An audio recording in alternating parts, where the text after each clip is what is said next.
Boom, now we're live. How's everybody? There we There go. we go.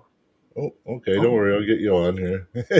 I'll just leave me big and you guys tiny. No, yeah. I'm just kidding. Yeah.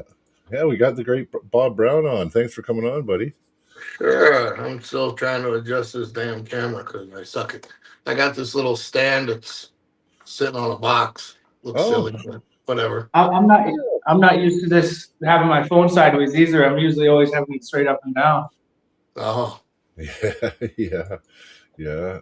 So, so where are you guys from? Where am I talking to? well, we're from Well, me and Zach, yeah. we're from Red Deer, Alberta, and Brian is from Calgary, Alberta. We train with Matt Master. Oh, right on. Right Yeah, we're on. all Red Deer members. Yeah, Matt's our coach, you could say. Yeah, we're okay. We're okay at arm wrestling. Right on. Right on. Yeah, Yeah, yeah. no, I really wanted to have you on because I seen you pull Giannis, and I got to pull Giannis not too long ago. It wasn't in a super match.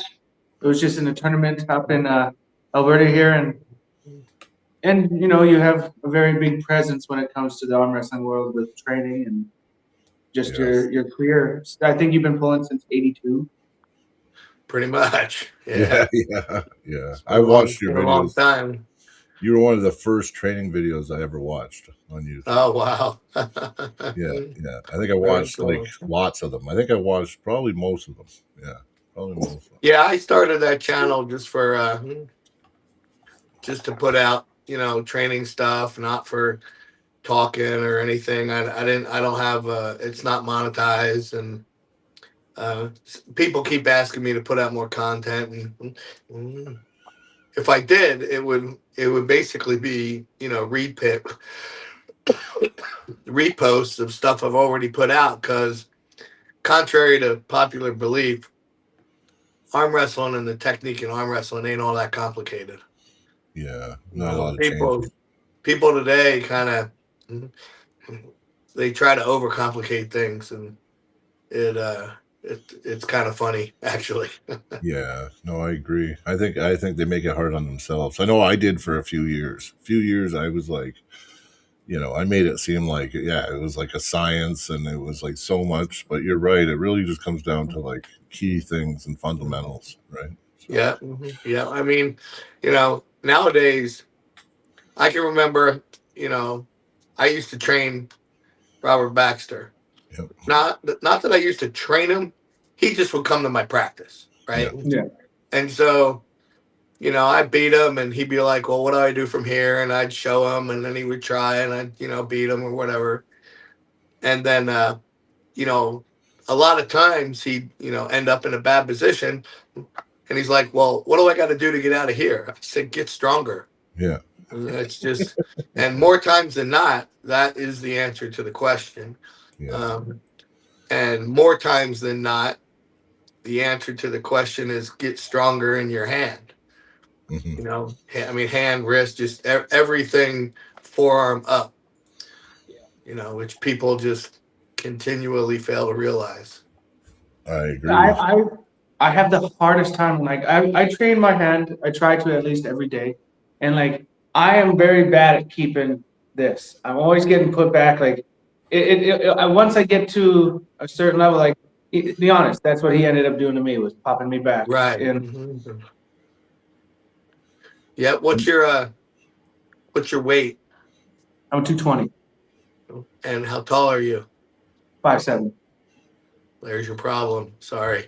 Yeah, he's a short I mean, guy. it's Yeah, just the truth. No, the reality is I'm assuming if you're 5'7", you probably have a hand and wrist size for someone who's 5'7", which means your hand is, relatively small for Actually, someone who. I got a really big hand. My hand is I wear XL to 2XL gloves. Okay, hold on one second about those mammoth. yeah, he's a genetic I'm freak. getting a text from one of my employees, Oh, but it's not. Is you do you have a big hand for someone who's 5'7", but you're in the 220 class, or do you have Yeah, a big hand for someone in the 220 class? I'd say I got a slightly above average hand for the 220 class. Okay, well then that's great because He has a short most lever. people at 5'7" will have a very small hand, and that's a lot of the reason why people get their hands busted back. Um, but if your hand is average for your weight, I mean that's the real key. People ask me, Bob, what class do you think I should pull? I look at their hand and I say, you should be in whatever class I think they should be in based on the size of their hand. I Like my hand in the 198s, my hand's an average. It's an average hand. Um, when when I first started back in the 80s, I pulled 154. Yeah. And in the 154s, my hand is a meat hook. I mean, it's a big, thick hand. And, that's why I think I did so well in the 154s and 177 or 65, 76s. But now that I've gotten bigger, or fatter, I should say. um, my hand's just an average hand. Plus, it's old. It's arthritic. It's not. My hand's nowhere near as strong as it used to be. Yeah, Joe Nello has a kind of a point, Cody. So yeah, you got a good sized hand, but your lever's like 18 inches, right, from fingertip to elbow. Yeah, I do got a short lever from fingertip to elbow. Yeah. Okay, and that that's another. 3/4. Yeah, that just gives top rollers in Yeah. the 220s if their lever's taller than yours. It gives them a leverage advantage. So Loading your fingers a lot. I've easier. always now. Do you hook or do you top roll? I'm more hook. I have been starting to work on my open hand top roll, but it's more So- inside. He's If got you- great back pressure. Yeah, so good. I'm glad you said that because in a video I put out, what would I tell someone if they had a short arm and small hand? What I would tell them is you better be really good at a high posting top roll and get really good in the straps Yep. because you're probably going to be there a lot. Yep. To be And honest, that's where I'm best. My hand gets 100 times stronger in the strap. Oh Right, yeah. okay, And your so back then that pressure tells makes me- up for it. right, so that tells me when I sometimes we have miscommunications. I've had miscommunications with people that have lasted decades, and then all of a sudden I'm like, Bob, you've been telling me for a decade that my hand is strong or wrist is weak or whatever, and I'm like, well, then we've been misunderstanding each other. Chances are, this is just a general rule of thumb. If anyone, forget the whole short or tall arm stuff, if you feel bad outside the straps and good in the straps, then your wrist is probably, your hand is the problem, your wrist isn't. Because when you go in the straps, things come of the whole hand, wrist, all of this, it boils back down to the strap. Not so much the fingers, because now top rollers can't get pressure on your fingers as easily because you're tied together. Yeah. So if you're better in the straps, my guess is your wrist is pretty strong and your fingers are not so, not that they're not strong, but because of the length of your lever, top rollers are getting a lot of pressure onto your fingers because they're taller, Mhm. which magnifies into your wrist, Yeah. which is true, even in the straps, though. Someone will put tons of pressure, back pressure, as best they can into your hand, even though it's not going to get as much into the fingers because you're in the straps, but to get that pressure to magnify it onto your wrist. Yeah, he's a lat dragging back. He doesn't have the best hammer back pressure, but his lat Right. drag back pressure is very strong. Yeah. Yeah. I would back to what I would say to every short armed guy for their class, short arm, small hand, whatever, specifically short arm, hammer curl in the straps is going to be where you really would like to get strong. Because if you got a short lever, and let's say you're both top rollers, well, the guy with the short arm is going to start with his knuckles up, and the guy with the long arm is going to start with his knuckles down. Yeah. So you're right at the go. You're in a leverage position. You're in a better leverage position, which may rapidly change after the go. But at the go, you got a little bit of a leverage advantage, as long as you got the hand to contain them. Nugo and Matt Mask. That was a good example. Yeah. Right. Yes, exactly. Yeah. You know, Nugo is the perfect example of someone with a short arm. He's a high post and top roller, and he's stronger than crap. Yeah, and Matt was being brought down. Nugo was in his position, so he just had to go that way. Matt was brought down. He needed to go up first before he could do anything to Nugo. Right. Yeah, that's what I Right. noticed. Anyway, that was my breakdown of what went At on. least, right. Exactly. Exactly. So. Yeah. Well, quick super chat. Good job on your latest super matches, Bob. You are on fire lately. That's from High Caliber Arms, Tim Geeb from Montana. Cool. Very cool. Thank you. Thank you. Yeah, I've not that it would have changed anything, but I've been sick for like 3 months, to be honest with you. I actually just went to the doctor's yesterday to get a whole nother battery of tests, and hopefully we've got it figured out. So, and I'll get some medicine tomorrow. But like when I pulled Giannis, I sustained an injury about 8 weeks before I pulled Giannis. I was feeling really confident, and I had an injury, and I went down to Mexico and had stem cells and a bunch of stuff, and took a whole bunch of drugs, every freaking drug under the sun, to try to heal my shoulder, and it healed. It definitely healed. Plus, Giannis doesn't attack my shoulder, so it didn't really matter. But so I don't know if you guys know. So Giannis is my personal all-time favorite arm wrestler. Oh yeah. For many reasons, right? And so as I'm gripping up with him, ironically, especially in the first 2 rounds, even though I beat him that first round, I beat him because he kind of made a mistake, and I was letting him get away with crap I would never let anyone get away with, because I'm like, wow, I'm pulling my hero. He's like my idol here. And I let him get away with some crap I just never would. And then I, had a smack. But by that time, I started to get tired. The sickness was, starting to take away my endurance. I don't think any of it would have changed the outcome of the match. Even if I never had hurt my shoulder, I don't think the outcome of the match is different. I just think it's a lot harder for Giannis. But yeah, that dude's incredible. Then he spent a week with me, him and his wife, with me and my wife, and stayed at my house. We went to the gym together. A few days after the tournament, and there's some exercises I think I'm actually pretty strong at. And I've been a gym rat my whole life, so I kind of know what strong is. Yeah. And that dude, him, strongest guys I've ever seen in the gym. Him, Craig Tullier, and Richard Lupkes. Those guys are insane. Like, I doubt very much anyone is outlifting Craig Tullier. Under 200 pounds, no one is outlifting him in a gym. No one.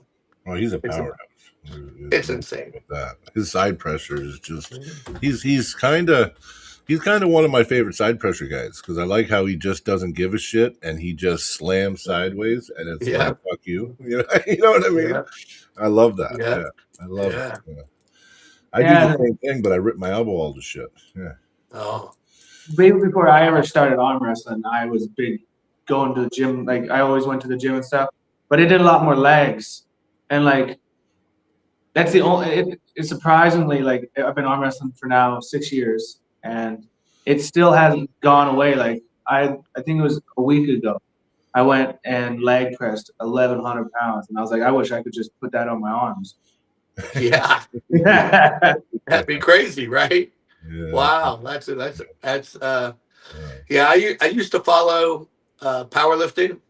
And so, like, I know what's a good number off the top of my head for powerlifting, but I don't know any, for like leg press or anything like that. I have no idea. They're strong. But yeah, 1,100 pounds is just insane, right? Yeah, that just sounds retarded. Quick super chat. We got Carolyn Looms says, "Hey Bob, tournament in 3 weeks. What is your best exercise to get hand and lat connection? I have strong triceps. Thanks so far. Well, thanks to far from practices. I don't know what the last part was, but yeah. Well, hand and lat connection. So my personal favorite thing to do. Um, I'm not saying it's the single best exercise in the world. I just enjoy it. I have what I refer to as a high pulley, which just means the pulley is coming from probably a 45-degree angle above me. So when I grab the pulley and I'll sit in front of a table and I'll pull it down, bring my elbow down to a like a starting position for arm wrestling, Mhm. and then I'll use a handle. It's if you do it with two hands, you use a what you call a country Captain crush, Crunch. Yeah, country or the crunch. Yeah. Raptor. The Raptor Yeah. handle has all different hand sizes, Yeah. and I love to do 50 reps for time. Okay. Yeah, I do it, but I never thought about it that way. Yeah. yeah. Doing high reps, I'll admit, it is not necessarily the best way to get strong. But I've always said, I don't care how you train, just don't ever quit training. Don't ever get hurt. Yeah. And there are certain things that I like to do them, and so I just do them. There's other things that I think are probably better, but I don't like doing them, and so I won't Hey, do them. Matt. Oh, there it is, You buddy. know? But I'll take that 3-inch handle and I'll just go 1, 2, 3, 4, 5, and it's a plyometric workout against your hand. Yeah. Is what it is. Because every time you come up and bring it back down, it's a Yeah. plyometric against your hand. Yeah. Which plyometrics, in my opinion, is the fastest way to get strong. Yeah. It's also the fastest way to hurt yourself. So Yeah. be very careful with So is the plyometrics. cost. Yeah.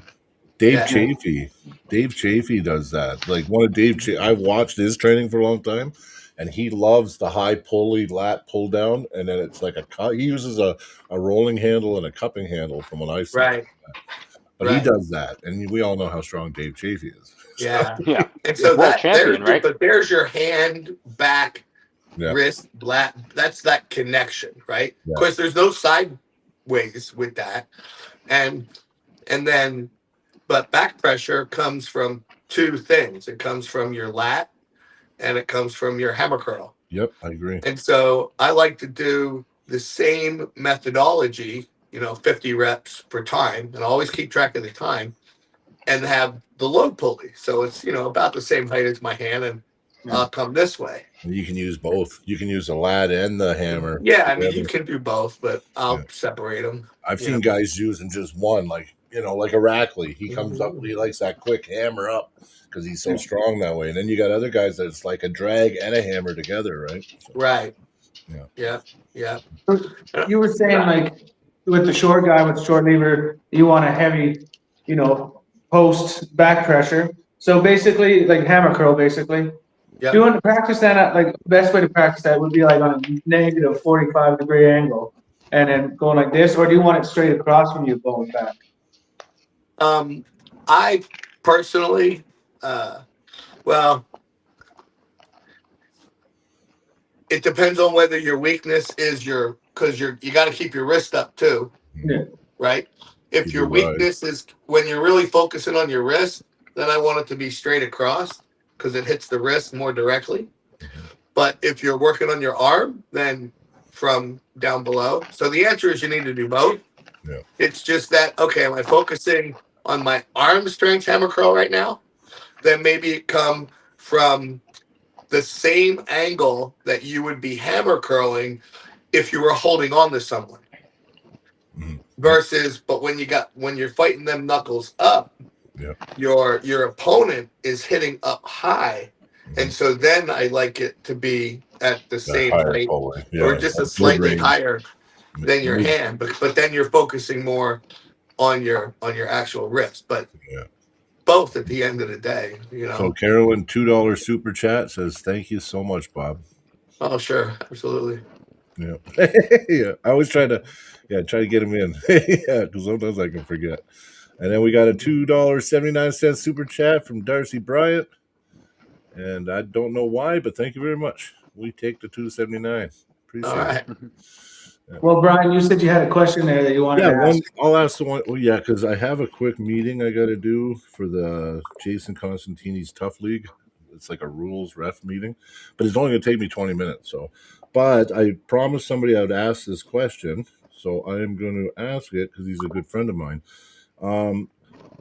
You've always done a program for the IFA where you sponsorship athletes to go to Worlds. Are you doing what? Is that happening this year? Are you doing that Yep. this year? Yeah, I've got funding for that right now so the way it works is if you go to the Nationals in the senior division, here we call it open division, but at the Worlds they call it senior. And if you get first place at the Nationals, and then you actually go to the Worlds and compete in Yep. that senior division, you get $1,000.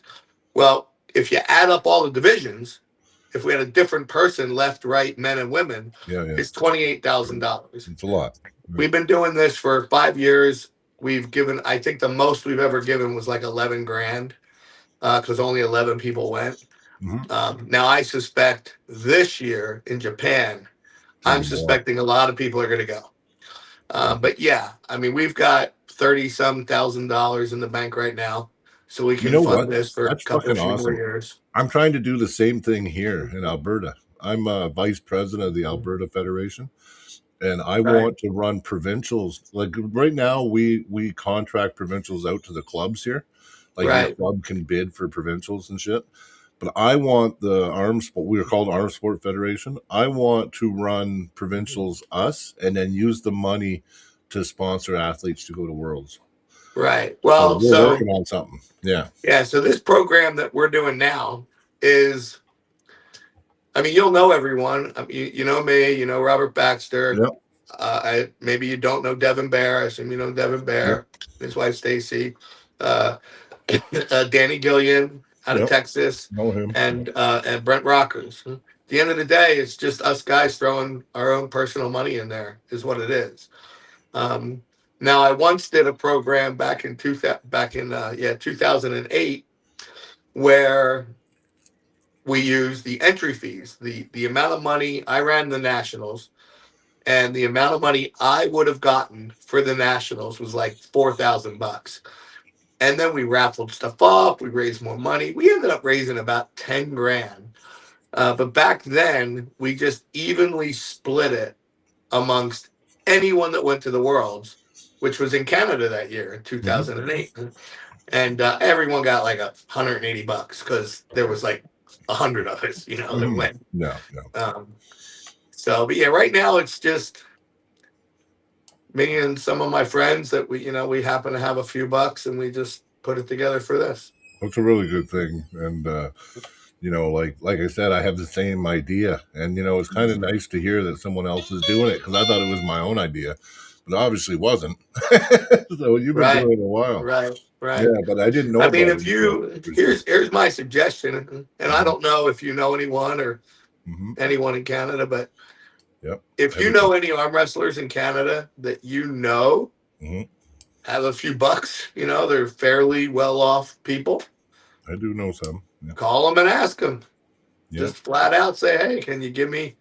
I asked everybody for 10 grand right from the jump, and I got right from the jump. I got 1, 2, 3. There was three of us: me, Robert Baxter, and Devin Bear. We all just threw 10 grand into the pot, and then later, Danny Gillian and Brent Rockers came on board as well. Yeah.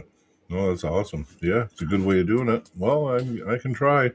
10 grand might not work, but I might be able to go a few grand, and it might work. And then it's how you give the money. Like, people are like, well, what, Bob, why don't you give it to the Masters? Why don't you give it to the juniors? Why don't you give it to, this? And whoever goes, yeah. to me, our money only goes, you have to get first place in the Nationals.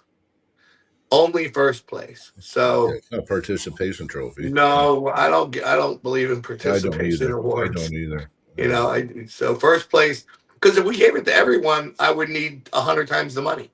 Yeah. So I'm doing something that is sustainable. you know, for at least several years. Like right now on the podcast, out of the three of us, like me, Brian, and Zach, the only person that would qualify for it would have been Zach because he won Zach, left and right arm nationals. yeah, he's Canadian national champ right Okay. I got Yeah. this my elbow. I ripped my UCL off and some long word, like the flexor ligament. Paul Lynn did Okay. it, but anyway, I ripped both of those like pretty much almost off. Yeah, at like your nationals. third I was match or done. something. Yeah, yeah. And I was, of course, it was I did it to myself. So How many people are in this chat right now?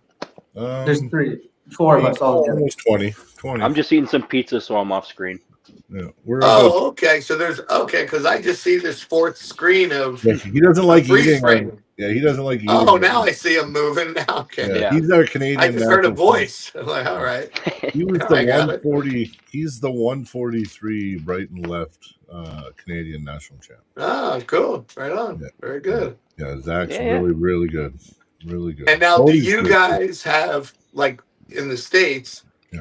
we have two nationals because We one's will. for the IFA, one's for the WAF. Yeah. Do you guys have the same thing? No, but next year, because Worlds is in Ottawa in 27, we're trying to circumvent that. We'd like to see one national still, but it looks like there's going to be an IFA nationals and a WAF one. But we're really concerned right now that the IFA nationals is going to be devastated because of the WAF one. So Oh, yeah. yeah, I feel like they just got to try to put them on, like, at least Combine separate them by like 3 or 4 months. yeah, unified somehow, or just separate them by a lot. Yeah, Right. Yeah, I know a lot of the USA pullers now have been banned by the WAF because they competed in the IFA. Yeah, but you get Yeah. reinstated anyway. And I had a meeting, like we did a meeting, promoters meeting with Simon last year. Right. And Simon said to me, he goes, you know what? Like, go to IFA. We don't really give a shit. You're automatically put on a ban list. It's just an automatic thing. He goes, but if you're getting really good and you want to start going to WAF, you just fill out a form. We'll reinstate you. Like, Right. he said that he understands guys going to IFA. He Right. says, why not? Go to IFA. At least you're getting out there. You get international experience. When you're and of course, this is a prideful thing, right? When you're ready to, Right. face the big boys, then Right. we'll reinstate you and you can come to WAF. But he said you can't do it. You only get one chance, right? Oh, trust me, I fully understand all the rules and regs, and Yeah. So I and didn't know. I'll until never that go to meeting. WAF again in my life. Never. yeah, no problem. I just say what he said. And I qualify. I'm not even on the ban list. No. Oh. no. I'm But not I on the know. ban list at all, and I've won the WAF World 6 times. Yep. Yeah. You Maybe know, that's so why. Maybe I that's don't- why too. You've I never don't- had to. Yeah, you've done. Yeah, it. but I'm not a fan of Simon Barachoa, and No, I I'm get not it. a fan I of get it. Hassan, however you say Hassan's last name, the president I of don't like- WAF. I'm not big on dictatorships either. So I Yeah. agree with you. I just brought it up to to say what I heard. Right. Right. But Right. I mean, But I you're want right. Everything you just said is true. So everything Simon told you is true. Yeah. And I only care about the athletes myself, right? Right. But I mean, if it means something to an athlete to go to WAF, I do care for them. You know what I mean? Right. I understand everything you're saying because I'm very vocal on that too. I don't like Right. dictatorships. I don't like bans. Like Greg Sharp. Right. We had Don on, and Don's a friend, and he's a really good guy. I like Don, but when you throw bans out, it makes me not like you really anymore. So Well, and with that one, Yeah. it's stupid for so many. Like that is Well, you just really killed your dumb own business league. You decision to destroyed- do. Yeah, you destroyed your business. Yeah, Well, so I'm in the bar business, yeah, right? So let's say the bar owner 3 doors down from me did something terrible, and I hate the bar owner 3 doors down from me. Mhm. Should I ban his customers from coming into my bar because the owner did something wrong? Like, No. what would I just be Yeah. a freaking You're moron? only hurting yourself. I'd be Yeah. stupid for doing that. I agree. You know, so you don't like the person because they did a ban, but then me, I'm a business guy. I've been in business my whole life. Yep. And to me, it's just a really stupid business decision. So I'm like, oh my lord, come on, man. Yeah. Well, Yeah. you know Honestly, what I I- said, Bob. Yeah. Oh, So you know what That's I a great said? way of putting it. It is, but I said, you know what? I said this was what I said about Greg. You know, Don came on, and like I said, I really like Don Underwood. He's always been great, very nice guy to me. But he was like, you know, he said it, but just show up. You know, like we're gonna tuck it under the rug. And I'm like, well, unfortunately, people that weren't happy about hearing that word banned, they don't just tuck it under the rug. That's forever stained in their head now. So Exactly. until Greg goes, listen, you know how he did that conference thing and he put it out like he's the president and said, if you compete at Knuckles Up or, you know, Winter Blast or whatever, you know, all he has to do is say, listen, do another one. Say, listen, Yeah. I was emotional. I put a lot of time and effort into this and I got Yeah. emotional over it. I'm sorry, everyone. If he Yep. did that, I promise you, fucking 99% Oh, of I agree. everybody. Yeah, if he came out and said, "Hey, I'm sorry. Yeah. I screwed up. I'm an idiot. Yeah. Terrible thing I did. I think it would work. You know, I I'm think a but bozo the clown." And you're Yeah. right. Then people don't have a problem with him anymore. Okay, he had to end up going for that little meeting there with the tough man. Yeah. Oh, Well, I had, He probably was supposed to be on it, and they're calling him like, "Where is he?" oh, I had a question for you there. What was the what got you into arm wrestling? Like, where did it start off in your career? So I get asked that a lot, and I'm sure it's a very similar story as all of you. And I was just one of those kids when I was in grade school and high school. I just I could beat everybody in arm wrestling. I didn't know why. I think I know why now, but I could just beat everybody. I don't ever remember losing an arm wrestling match until I was at a skating rink one time and I was arm wrestling this kid who was deaf. He was in his 20s. I was 18. And his hand, of course, I don't know anything about arm wrestling then, but his hand, he could just go like this, and my hand was like butter in his hand, right? And he could just beat me anytime. And I was like, wow, I literally never happened to me. And I don't like losing, but I don't know if I ever saw that kid again, ever, to be honest with you. And then there's an arm wrestling tournament in Philadelphia, really close to where Rocky runs up the Rocky steps that you see in the movie. And they have a carnival there every year. And then arm wrestling tournament there every year. And I would win it every year. Now, they didn't charge anything to enter. They had light, medium, and heavyweight, and they just looked at you and said, "Okay, you're a lightweight. Oh, you're heavy." So wasn't no real arm wrestlers there. I'm winning this thing every year, but of course, I think I'm the greatest arm wrestler in the world. And so then I'm driving by a bowling alley and I see arm wrestling tournament. So I go and I could tell here way more serious. I mean, there was weight divisions. You had to weigh in. You had to pay money. They had open classes and amateur classes. I'm like, this seems way more serious. So I entered the one and only amateur class I ever entered in my life. And I got second place. And me and the guy who got first, we had a war, but I lost. So I still think I'm, one of the greatest arm wrestlers in the world because I don't realize the difference between amateur and open at this point. So then that same bowling alley, like 3 months later, had another arm wrestling tournament.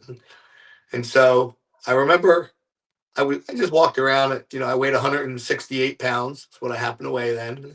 Just walking around every day. Yeah. And they let me in the 165s.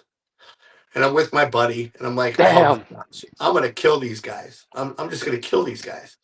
And so I entered the open, and I went 2 and out. I'm like, what the hell? I don't even understand what just happened. And then those guys told me that the sit-down national championships that year were in Atlantic City, New Jersey, which is like 45 minutes from where I grew up. Oh, so I'm damn. like, I'm going. And I'm lifting weights, or what I think I'm supposed. I'm just doing a bunch of arm curls, Yeah. and I'm stronger than ever. And I get down there, 2 and out. I'm like, I just am blown away. Well, then they got the warm up table, and so I walk over there and I'm just watching, and a guy goes, "Hey, you want to arm wrestle?" And he was in my class, and he was also out of the tournament. And he just ready go, boom, puts me right down, and I'm just beside myself. And I told the kid, I'm like, I don't know I've never lost, and now I can't win. And he goes, well, let me show you some stuff. So he tells me to his back pressure, and I don't know what that is. And but I start to slow him down, and he just keeps showing me some stuff. And over the course of about 5 minutes, I went from getting slammed by this guy to beating this guy every time. And I'm like, oh my gosh, okay, I'm as strong as these people. I just got to learn how to arm wrestle. Yeah. And so the guy who put on those tournaments at the Nationals and the bowling alley, his name was Mike Mignona. Rest in peace, Mike. And he happened to live about 10, 15 minutes from my house, and he had a practice every week. And so that's how I discovered the real sport. Like it was, or the training, the practicing for the real sport was going to Mike Mignona's house and training with him. And then back then, I mean, when you live in New Jersey, within a 5-hour driving radius of New Jersey, there's like what, 10, 12, 13 states. I mean, there's just a lot of states, which means there's a lot of tournaments. And in them early years, shoot, I'll bet I hit 30 tournaments a year. Every week. So I learned real quick. I'm good at learning stuff.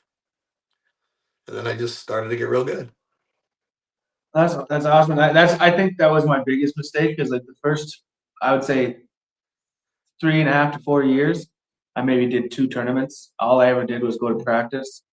And then I finally started going to tournaments and stuff. And Brian, he had a EVW qualifiers here in Alberta, in Calgary, and it was my first ever time I pulled pros. I pulled amateurs and pros, and I won my first ever amateurs division, and then I got third on the left hand in the pro division.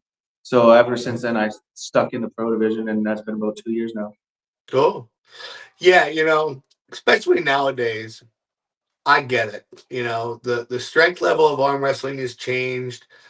There's when I first started, there wasn't a lot of amateur competition. There was hardly any left-handed competition.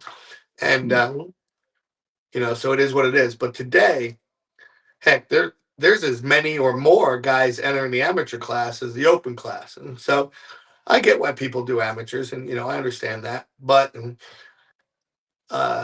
and with social media, about every tournament coming up.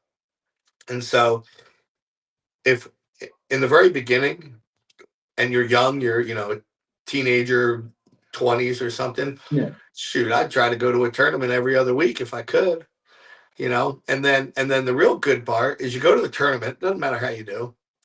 Then you go to the after poll, or if you don't want to go to tournaments until you think you're good, which is a lot of people, then go to different practices.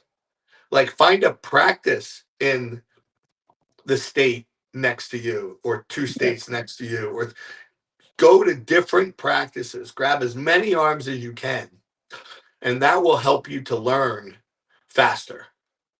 Yeah, that's what Matt always tells us. He said, I will never tell you to not go to a tournament. And he's like, even if I don't like the person, he said, I want you to grip up with as many hands, because that's how you get to know the different feelings. It's how to learn how to arm wrestle the quickest. Grab as many hands as you can. Listen to everybody. The only advice I've ever given in my whole life that I absolutely know to be true is listen to everybody's advice and then form your own opinion on what to do. Even today, I'll watch newbies practice, and as they're practicing, they're talking amongst each other. You got new guys and stuff like that. I listen to everybody, and every once in a while, even a guy that's only been practicing for like a month or so will either say something or ask something, and it sparks a new thought in my head, and I'm like, you know what? That's actually right. That's a good point. And so then I'll, make changes based on that. I mean, it even still happens to me today, 40 plus years later. Yeah. You know, Like I know I find it even sometimes like being in it for 6 years now, like there's times where Matt will tell me something and he's been telling it to me since day one, but it never clicks in, and then finally like the one was I was always committing with my lat drag too much. right? And I was getting opened up this way, and he's like elbow forward, like get your elbow back, like forward again. So you can, Exactly. and it wasn't until maybe the beginning of 2025 it actually clicked in, and I started performing it on the table. Right. Absolutely. Ironically, I've been showing a guy. I got a guy down here. He's actually been arm wrestle for quite a long time. He does the same thing. He gives back pressure, but he lat drags. He doesn't even think about it. I'm like, do me a favor. All I want you to think about, all I want you to do when you pull backwards in your mind, just think about hammer curling. That's it. Because your lat drag is going to happen whether you think about it or not. It's going to happen because it's just what you do. So if you can focus on the hammer curl, the elbow's coming back anyway. And all of a sudden, he started actually back pressuring, doing a high posting top roll, and creating tremendous more back pressure on the opponent's hand. And I'm like, does that feel different to you? He's like, yeah, this feels really awkward. Well, good. Keep doing it until it doesn't feel awkward anymore. And he's working on it, working on it, working on it. So you Yeah, should do the same thing. I just recently pulled like I've watched a few of your pods there, and you said you don't really care about rankings and stuff like that.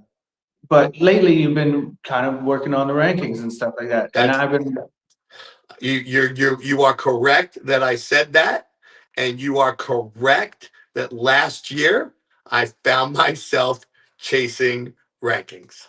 Both. Yep. so I was kind of doing the same thing last year, and like my right in the 220 class in Alberta, I think I'm fifth, but on my left I've just gotten the second place in Alberta. Oh But wow. like even that, like even at like provincials, like it was weird. It's weird, like your arms performing different in different days.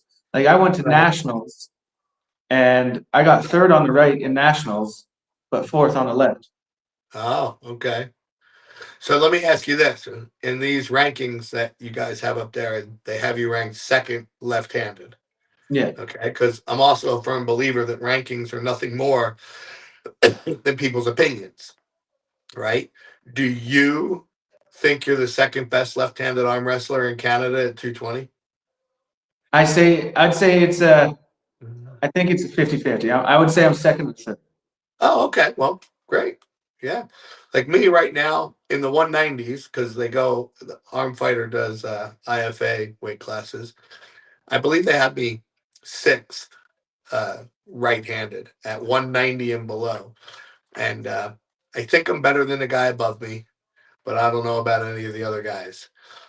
Did you say? Sorry, I was mistaken. I don't know if I heard you. Did you say? Do you think I'm second in Alberta or Canada?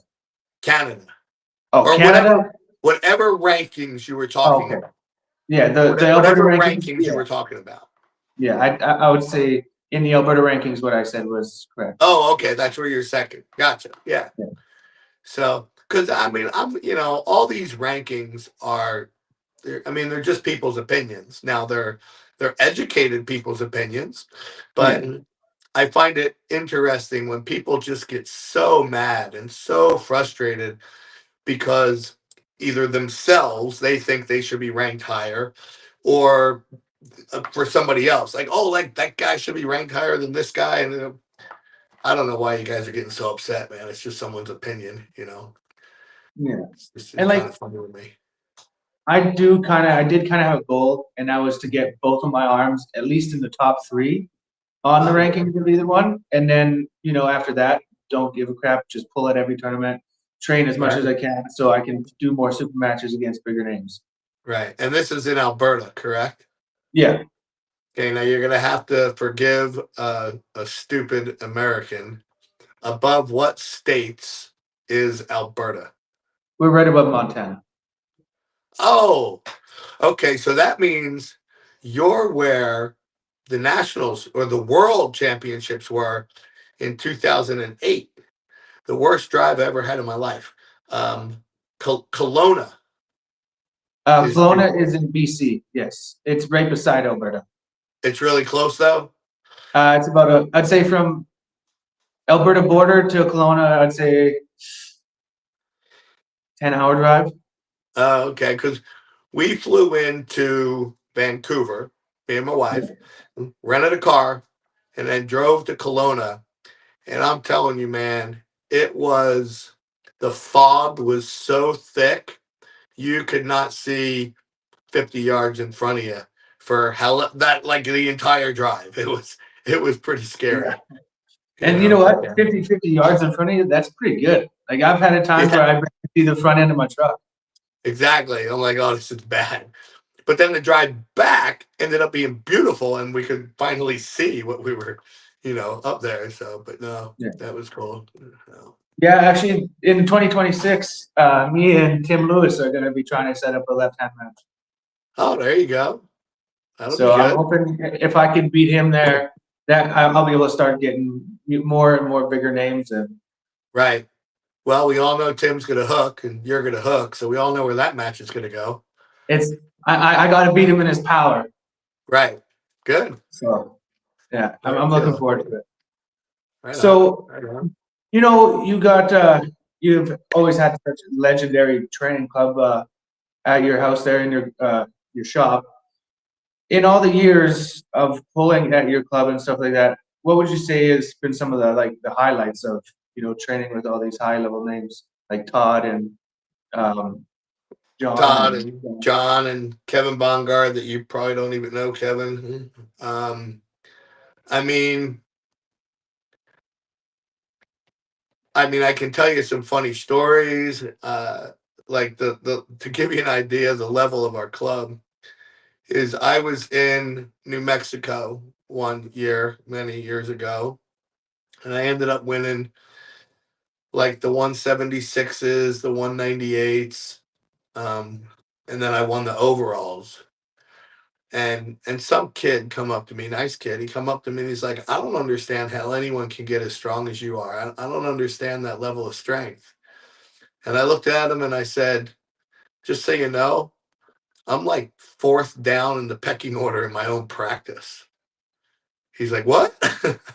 So our practice was pretty good. But to train with John and John's brother, Bill, and Kevin Bongard and Todd Hutchins and all those guys. Yeah, it was amazing. And it's true. Berzink, all he did was table time. Me and him went to the gym for 6 months one year because we had a bench press bet going on, but it was all about benching. And other than that, John's sole workout was not weights. It was never in a gym. It was just on the table. That's what he did. And typically he would just hold people until they quit. It was very rare that John would get like firing aggressive unless the other guy was using two hands or he was a little tired, or when Todd Hutchins moved out there,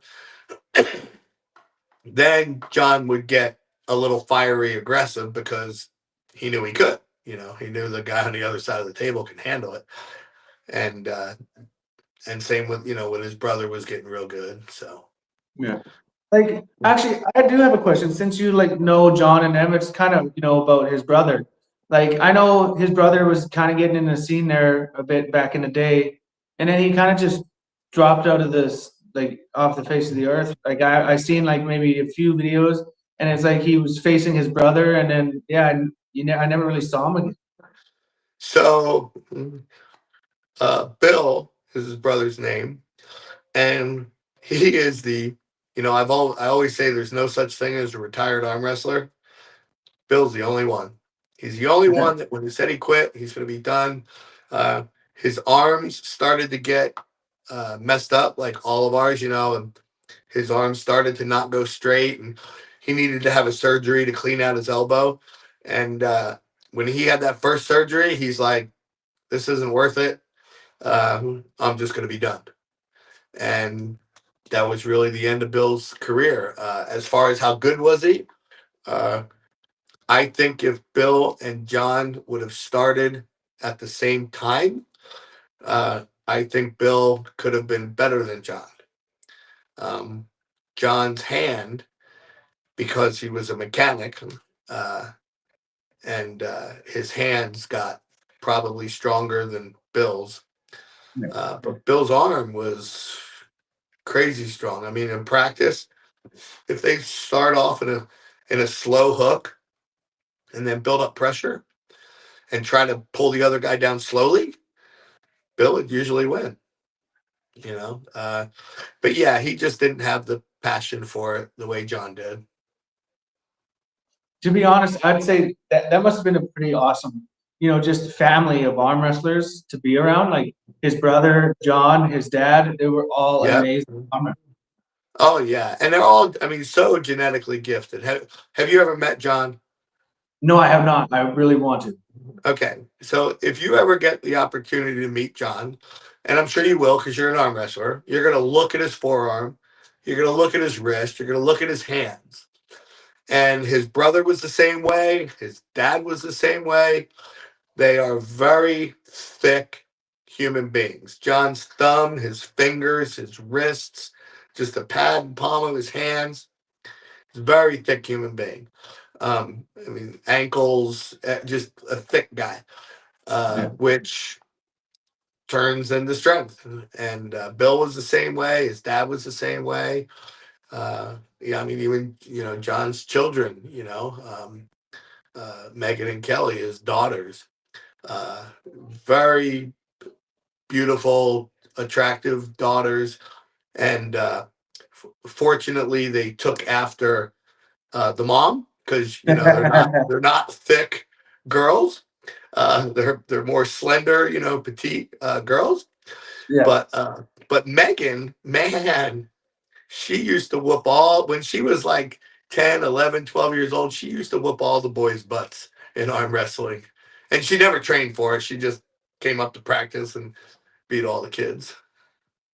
Yeah, you know what? Pulling some of those guys with the monstrous hands, like I know a few. Like, of course, you got Matt.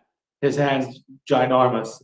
But there was a Right. guy that pulled in the 220 class. His name's Miles Hutton, out of Montana, and he's really good. He actually won left-hand Canadian nationals, and his hand is maybe just the tiniest bit smaller in length and everything than Matt's, and it's impossible to deal with, Right. especially in the 220 class. Yep, exactly.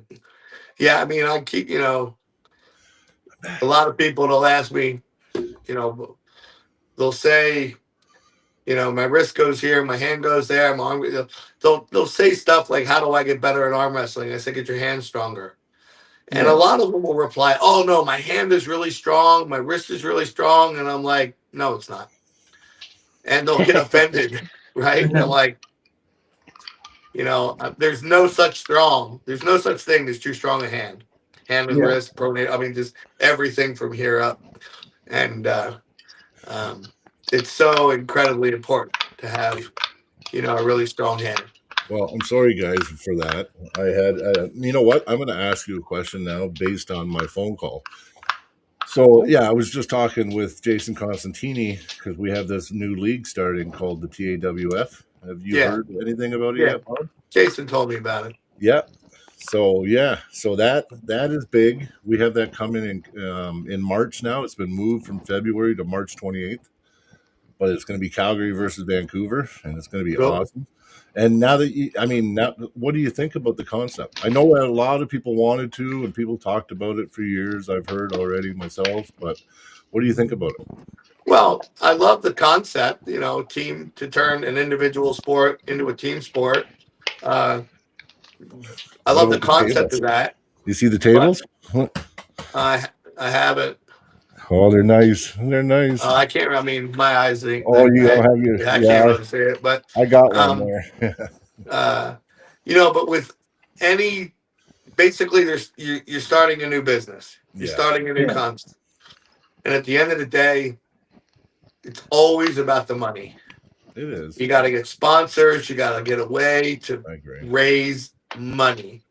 You know, and that's always the failing thing. I've seen a lot of different entities come and go, a lot of different ideas come and go, and it's all because they can't they can't seem to figure out how to have sustainable monetization of their product. Yeah. Well, this isn't one here- this one, Brian? It's being streamed on what channel was it? So It's right on now TV. it's just on the fight network now, or the fight.com and that, but it's right now it's proof of concept. So the first year is going to be a proof of concept so they can get the big sponsors. And they Right. do have some pretty big sponsors that are helping a bit, and that they're willing to put money. They just want to see the proof of concept, right? So Yeah. yeah, he picked four teams in the United States, 4 teams in Canada, right? And it's going to be the best that we can get on all the teams.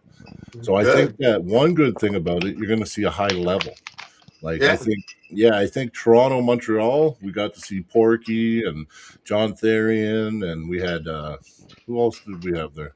Well, we had a lot of guys. Alan the Hitman Ford, Good. big old Rick Heidebrick, was there. Well, I hope it works out. I hope that again, people will put up money in the beginning, hoping to get a return on their investment. Yeah, and hopefully they Might can. take a Hopefully they couple do, and then might take a couple of years. I think. they'll do it again. Yeah. Bob Anderson asked thoughts on Camille being ranked higher than Michael Todd. It's just what it is, I So and really so don't beat care. so. Yeah. Well, Michael Todd beat Camille, so he shouldn't care, right? Oh well, there you go, Camille. Okay, yeah. Flop Camille, presser. he's a crybaby.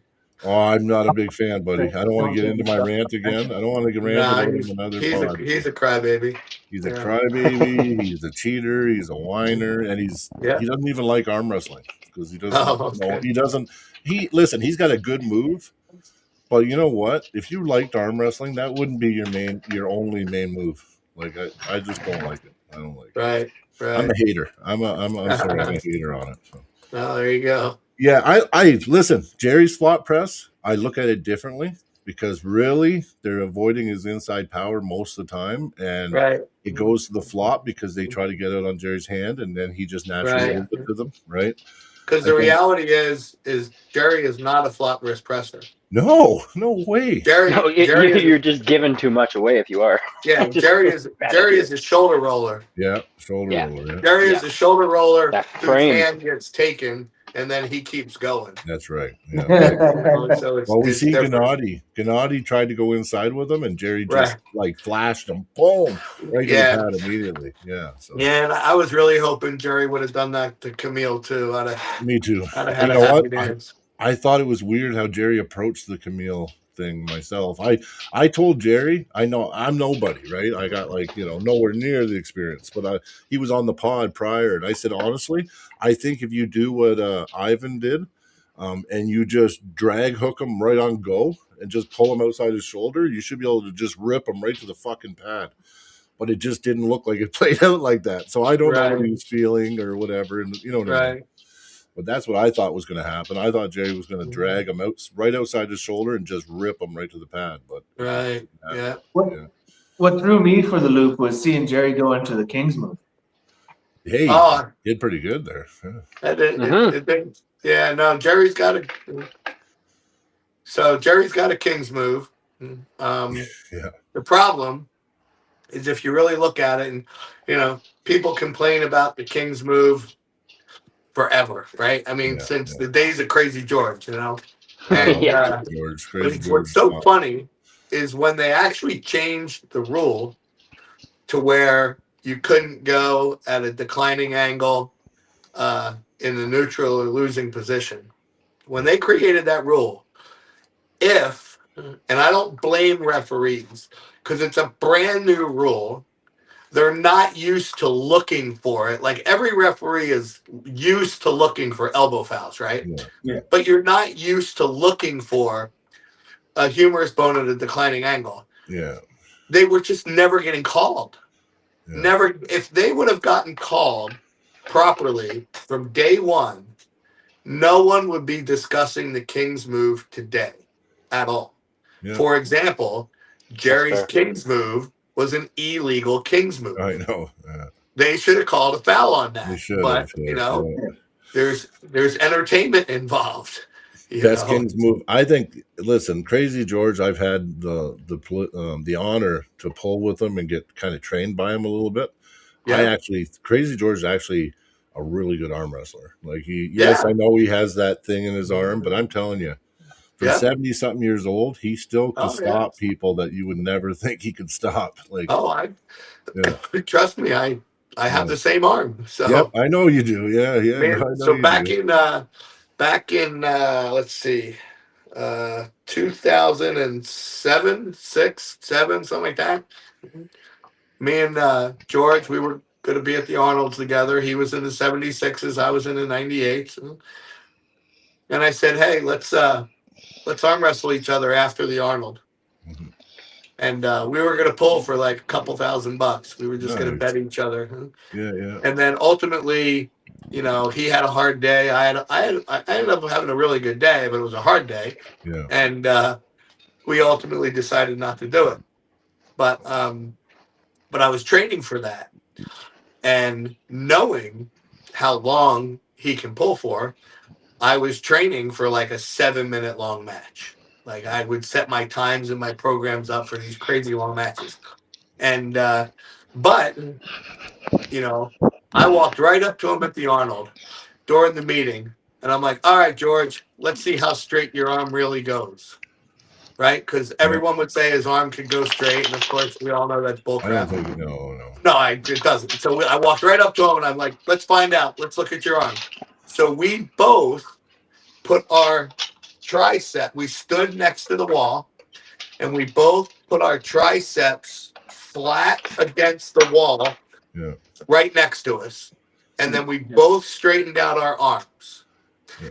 And the bottom of his hand was probably still about 10 inches away from the wall. Yeah, I And believe it. mine was still like 9 inches away from the wall. Yeah, okay. Yeah. And that was back in 2007. Mine's probably even worse now. Yeah. I've done that same thing with Svetan Gashevsky. I was just gonna bring him up to you. Yeah. Yeah, He's my Svetan, and then favorite. Devin Lorette and Michael Todd, where we'll just Yeah. lay our arms flat. I don't know Right if on I your can do it. tricep. You just sit on your So tricep. here, I'll do this. So do you see how Yeah. my tricep is now flat Yep. on the Yeah. table? Yep. That's the That's- straightness of my arm Yeah. Yeah. Jesus. right there. So they And gotta so- pull really hard. Yeah, mine's not as bad as Crazy George's, Yeah. but it's worse than Devin Lorette and Michael Todd's. Yeah. It's worse than theirs. I Now, can the one who imagine. has the worst of all of us is I don't know if you know Pascal Gerard Yeah. out of Yeah. Switzerland. Yeah. He's got the worst one of 100%. all of us. Yeah. Yeah. He's one of my favorite arm wrestlers for sure. What, does it Yeah, just yeah. never go past here?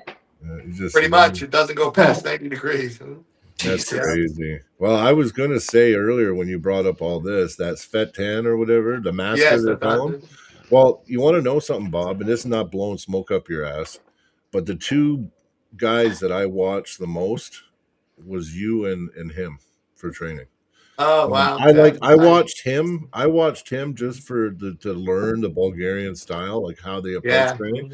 And I watched you because you always break things down. You know what I mean? right. So it was good. I learned a lot actually from you and him. So just let you know. Yeah. Do you remember when Craig Tillier arm wrestled Svetan at Knuckles Up? Yeah. Yeah. Svetan beat him. I didn't. So I've got missed it. video of me and Svetan pulling in the after pull, and neither one of us could pin the On other. each other. No. And he eventually just quit. You know, we were both just like, this is crazy. Yeah. So for sure. That's and I'm walk on walk. hopefully another one is do you guys know Vrej? Yep, of course. Yeah, Okay, so of Vrej out of Dad Armenia, move in specialist. California. Oh, he dads moves everybody though. He's Well, Well, crazy. he dads. So I've got a picture of me and him. We have the same screwed up arm, right? But where everyone but him Oh, yeah. will go this way. Pronated, They'll go away from their arm Yeah. to hit that lock. That's right. He turns in to a break arm position. And locks it. And Yeah. and he's so hard to He finish. does. He does. Yeah. And as long as my wrist heals up, which I've had since Artem Taranenko, my wrist has been crap. Oh, I told Frej I wanted to pull him March 14th in Vegas. nice. And I just said, look, man, if you show up, because he can drive to that event, and if I beat you, you don't got to give me nothing. We're square. But if you beat me, I'll give you $500. Wow. Because I just want to pull him. Hey, do you live in Utah? So I live. Yes, is the quick answer. Okay. I've lived in Utah since the end of '93. But about 8 years ago, I bought a second home down by Mesquite, Nevada. It's about an hour and a half north of Las Vegas. In a little town called Scenic, Arizona. So it's technically Arizona, but it's this little divey town. And so I spend half my time up near Salt Lake City, Utah, and half my time down in Scenic, Arizona, which is where I'm at right now. So I'm down summer you're in Utah, and winters I'm down here. Yeah, Smart it's man. only about a Mexico. 5-hour drive. It's about 5 hours south. But you go from about 5,000 feet elevation down to 1,500 feet elevation. Mm-hmm. So the temperature difference is 30 degrees. Yeah. No, I agree. Yeah. Perry, where's Perry, Yak? Oh, yeah, sorry, Yak. Perry got moved to Sunday. So Perry was supposed to come on, Battle Zone guy. Yeah. Do you know Perry? What's his last name? Brun, yeah. He was supposed to be on tonight, and we moved him to Sunday because Bob Brown said he could come on tonight. So yeah, it was just that way we get both of them, right? So there you go. Yeah, we have a big Battle Zone here in Calgary. Most of the time, it's out in a little town called Hinton, Alberta, and people drive 6 hours. But now it's going to be in Calgary this year, and it's going to have it's going to be 40 to 50,000 people in attendance because they're doing a massive sports like Olympics here called the Good Game. Gotcha. It's like 20 sports from around the world, and it's going to be free. And so there's going to be people from everywhere. So it's going to be awesome because we get to do an arm wrestling tournament on the Saturday, and there will literally be, it's in two 50,000 square foot buildings. So there'll literally be 40 to 50,000 people watching us arm wrestle. Oh, good. So it's going to be. Yeah, isn't Friday super matches? Saturday is the tournament, and then on Sunday, Through the Fingers has a seminar. Yeah, we're doing a seminar, an arm wrestling seminar, because there's like so many thousands of people there. We thought, why not do a seminar there? Because you might get lots of interest. If you know what, every 100 person that comes up, maybe one will like arm wrestling, right? So, Yeah, no, that's cool. Looked at it as an opportunity, right? So very cool. Right on. I do have a little question there, Bob.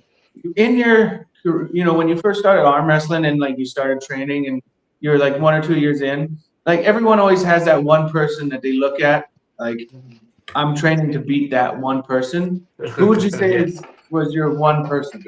I had two. Leslie Wims was my first target. He was 3 or 4 time 132 pound world champion, like 4 years in a row. And I was trying to beat that son of a bitch for years. Finally beat him. And then after that, it was Dave Patton. Okay. Yeah. And I got probably the best compliment I've ever gotten in arm wrestling from Dave. But I never beat Dave. And so back then, in that whole 154, 165 range, as far as hand strength went, you had Cobra Rhodes had the strongest hand. Then you had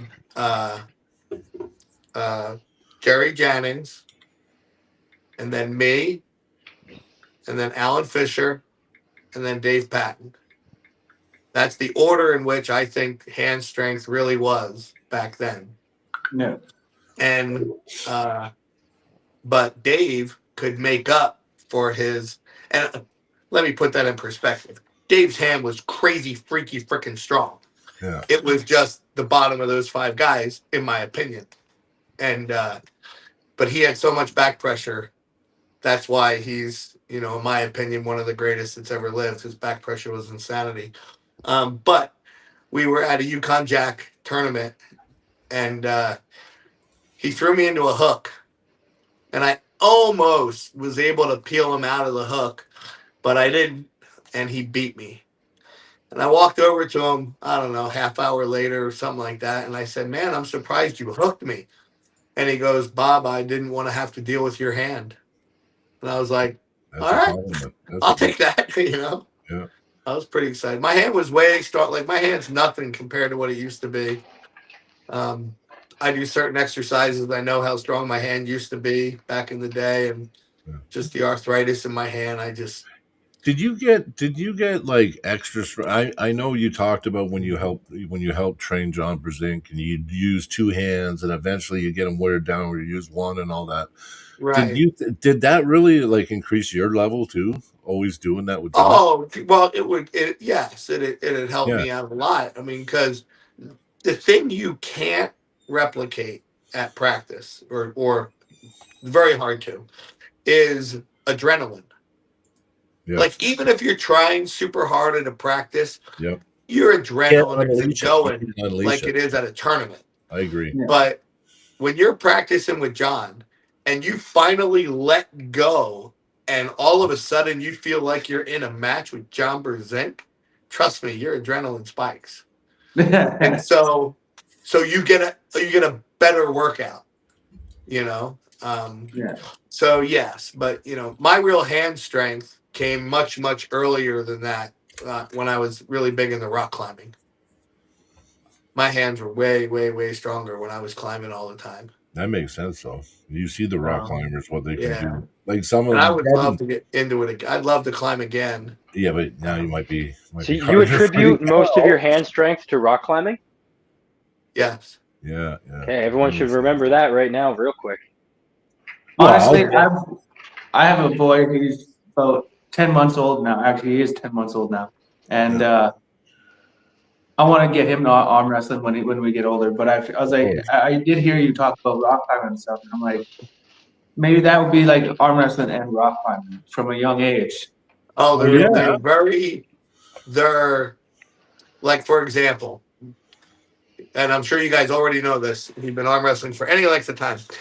To be an arm wrestler and like a baseball player Oh, you can't. at the Oh, same God. time. I can't even Just throw a can't ball do that, anymore. right? You I can't can't throw a golf. ball anymore. God, it's so hard. But to be a rock climber and an arm wrestler at the same time, Yeah. no Makes a problem. lot of sense. It's good. Yeah. They're very similar. Tendon Quite based. frankly, if I had a boy and my goal was for him to be a good arm wrestler, I would not start him off arm wrestling. I'd start him off climbing. Yeah. Yeah, no, it makes sense to me Makes too. Safer too, Well, and as long as he's hooked up. did you see Devin brought in that guy? Devin brought that guy to the auto. Magnus Open? Midbow? Yeah, no, the it wasn't grip Magnus. guy? No, it wasn't Magnus. It was the other guy that the world Oh, record. him and Magnus did the video together though. They did a Magnus video introduced him together. to that guy. Yeah, And, yeah. He did With Right. a really Mad well. wrinkle handle, he was able to do so much more weight than Devin on the couple. Yeah. Oh yeah.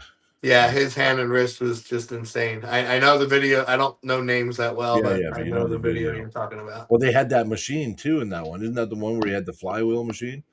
Yeah, Yeah, that's Ripping back the with it? Yeah, that's the one. Yeah. Did you see the portable ones now, Bob? The portable know. pulleys. You can set them up for hit mode, so you can pull them, and then you can have them hit you. Oh pretty yeah, cool. Luke Polcher has one of them. Yeah, I didn't get the big unit, like the big expensive one, but these Right. ones I got are about this big, and they Nice. go to only 30 kg. So what I do is I load up a bunch of bands, and then I put that on. So then I'm Right. standing holding it, and it just rips me back, right? Oh yeah, Yeah. You got to use one yet? No. I just use Luke Polcher's, Oh, okay. which is the same one that Brian Shaw has. The Yeah, big yeah. expensive one. Does that one? Yeah, and it was cool. Does it have a hit mode? I don't Yes. know. If it, okay. Yeah. Yeah. Yep.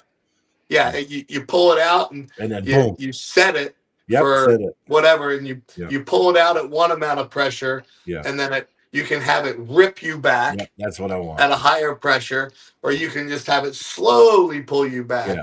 at a higher pressure. And Yeah. no, I mean, all those things are amazing. And honestly, my wife was going to buy me one for Christmas. Oh. Yeah. But they're a couple $1,000. They are those And units. before she spent that kind of money, she wanted to make sure that I would really want one. Oh, And man. I told her, no, the first gym I ever went to in my life was like an old school hardcore clanging sweat box. And What if it was that big? honestly, What if it was that big and it's only $300? yeah, And it works all really that good. technology. I'm not such a big fan of all the fancy technology. I just think that for the price, it only goes to 75 pounds. But, Right. For the $300, it's actually pretty Right. nice. Yeah. But like you said, you can add bands and make it as heavy as you Yeah. want. Yep.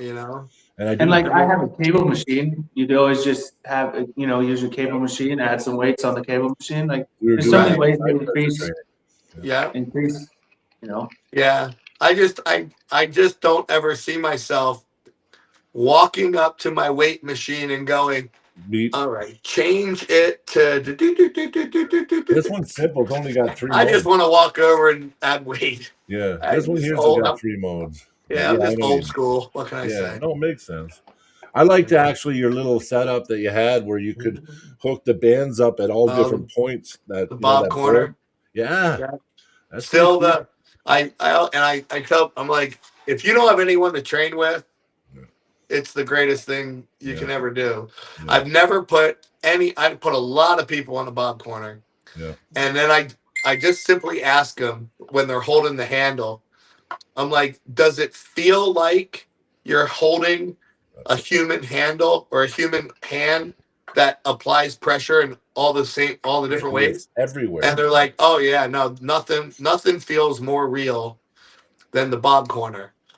So if you don't have the opportunity to grab hands, if you just don't have training partners, it's an absolute must. But if you got training partners, you don't necessarily need it. But we got a lot of those. And I stole that idea from someone else. I mean, it's gotten to be known as the Bob corner, but I stole it from Brian Shea outside of Connecticut or in Connecticut. It's a good idea. You know what? Yeah, man.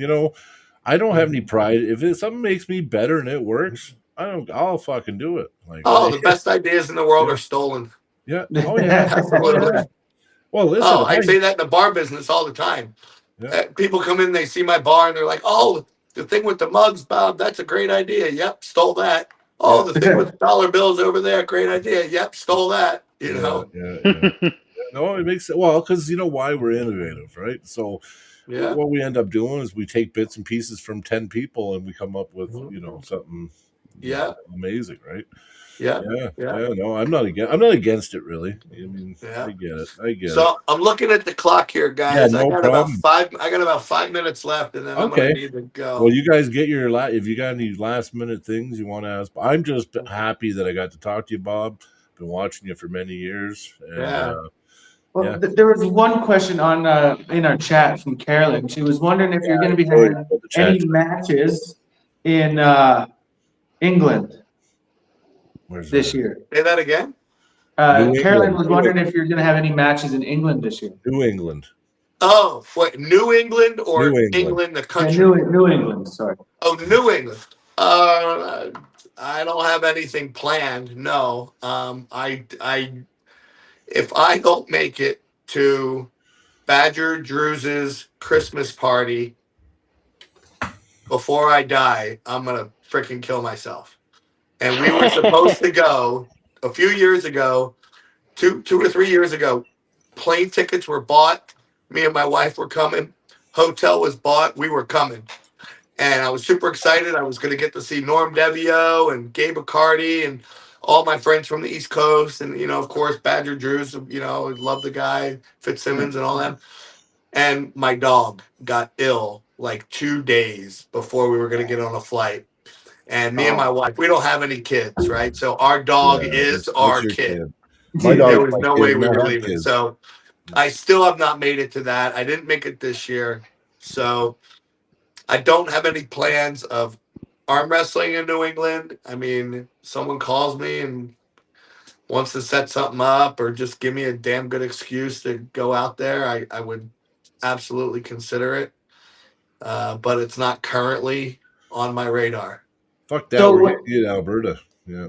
I'm gonna To pull set up a Scott. match, I was gonna say I'm gonna pull Scott Evans this summer maybe here. Maybe we can bring a few of you guys down from Utah. That'd be cool. Yeah. I was going to say, what does it take to get Bob down for a match? Yeah. What's You what's know, the it's that's a great question. On the spot. If it's something I'm really wanting to do, you can probably get me for nothing. I'm fortunately I'm financially I'm pretty well off in life. And so money does not usually sway me. I wouldn't mind arm wrestling no shit. I'm trying to think of his first name. I know his last name. What's his last name? Richard Durant again. He's out of Richard. like the New England area. I'm not sure whether it's Massachusetts or where. I think I know We you're talking about. Let me look him up. we pulled at the Worlds in Florida. He beat me the first round. Or no, I beat him the first round. He beat me the second and the third. So he ended up winning. He came back from the B side and beat me. And I think me and Richard are pretty good friends. We've gotten to know each other. You know, we've chatted. And but that would be cool. I mean, that'd be cool. For New England, yeah. Yeah. Well, we got to figure out somebody in Alberta that you'd want to pull. Yeah, because it would be awesome to have you come down and pull at one of our events. Yeah, Because we're going Yeah. to start to do And then events. so to go to Alberta, because you just told me where Alberta is now, because I had to Yeah. figure that out. It's by Montana. A It's next door to Montana. summertime thing would definitely be easier. You're never going to get me up there in the winter, Yeah. and it's not I it's wouldn't not even expect because it's cold up there. No, It's it's how I'm far you'd be. Yeah. my winters fill up pretty quick, Yeah. and not even from arm wrestling, just from life. I mean, I got a lot of friends down here. We do a lot of razor riding, a lot of camping trips and stuff like that. But my summers are, I mean, something could happen in the summertime up there. Fuck yeah. Do you like gold panning and fishing? I could like get you gold on a panning. I mean, I like drinking beer on a boat. I don't know Yeah. about fishing, but I Well, we like got drinking boats beer on and a fish. boat. Yeah. Well, You we'd know? have some kind of nice fucking weekend, You know? hopefully, if we can. But I do it. want so like last year, and I'm gonna look at the clock. I'm gonna end on this. Yeah. So No problem. before I hurt my elbow, in October of 23, that summer I had planned on going and doing a bunch of seminars. You know, man. anywhere Seminar. people, if someone wanted to bring me to a Yeah. seminar, give me, flight, hotel, and $500, and I'll come and do a seminar anywhere. And I had a lot of people that we were going to do it. I had like 3 or 4 of them booked, and then I hurt my arm, and that sent me into a funk, and so I never did that. Yeah. I kind of want to do that again. I We think it do. would be cool. Well, there So, we go. We got you. We got You you. know, to answer your question in a more That'd be a good one. finite matter. Yeah. Flight, hotel, and $500. Yep. I'm not sleeping on anybody's couch. I'm getting my own hotel No, room. we get guys here for seminars. We had Get you an Hutchings. Airbnb or something. Yeah, we had Hutchings. We had Giannis this year. Yeah. I had Sergey Kalachenko and Matt Mass do a seminar. Nice. We like that at our events because you offer the event, and then you do a seminar on the Sunday or something, right? Yeah. Yeah. That'd Yeah. be great. Yeah, Yeah. no, for sure, Bob. Thank you. Okay, real quick. I know you got to go. Super Yeah. chat, $5. Carolyn Looms just wants to let you know. Thanks, Bob. Then she goes, Natty Bros events and Nick Stone Dungeon Super Series are awesome too. They are. Hell yeah. They are awesome, Carolyn. They're awesome. Yeah. Cool. Very Yeah. cool. Well, thank you very much, Bob, for giving me a reply and coming on the Yeah. pod and spending Yeah, your I time. hope against you they ignored my messages. Yeah. Yeah, I get a lot of messages. I just fucking did. I do. I did it on ignore a Facebook. lot You of did it them. on Instagram. Yeah. Yeah. Well, I don't even have Instagram. Oh, well, no, now you did do it on Facebook. Yeah. Well, I guess Yeah, there's a third now. Facebook's the only thing I have. I already Well, spent when too I- much time on social media. I don't need more. Yeah. When I looked your name up, I saw 2 accounts, Bob Brown Arm Wrestling, That's the one I and did. then another Bob Brown, and I clicked on it. I was like, oh, that seems like more of a family Maybe I did one. that. I'll go to the arm wrestling one. I did one. Right. Of them. Yes. I have 2 accounts. One is, Yeah. and I get friend requests on both all the time. Yeah. On Bob Brown Arm Wrestling, I look at your profile, and if I think you're an arm wrestler, then Yeah. I don't need to know you. I just need to know you're like an arm wrestler. Yeah. Of course. On my normal Yeah. Bob Brown account, You gotta be a friend. Yeah. you got to be a pretty good buddy of mine. Yeah. So, No sweat. Anyway. No sweat. That might well, be all the right, way. guys. I really Hey, do got to get it was going. awesome, Bob. Thank you very much. Thank Yeah. you. Thanks for coming on, Yeah. man. Yeah, thanks for See you coming guys on. in the future. Appreciate it. Yes, Alrighty. you will. Have a great Take week. care, brother. Thank you.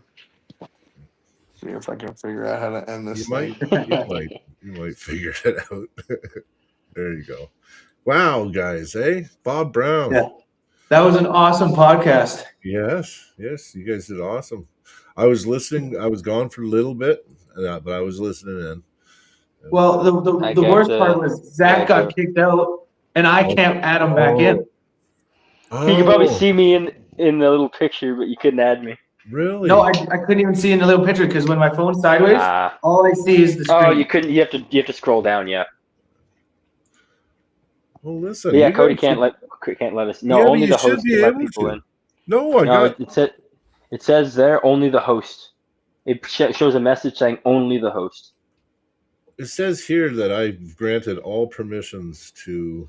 Yeah, this is once I'm joined into the call, I have all permissions. To get into the call, you still have to let me in. Oh, you mean once you're out? Oh, but Cody should have had Yeah. permission, though. He wasn't the host, so I don't think he did. Yeah, but he does because look, I got it right here. It says guests can control all presentations and like everything.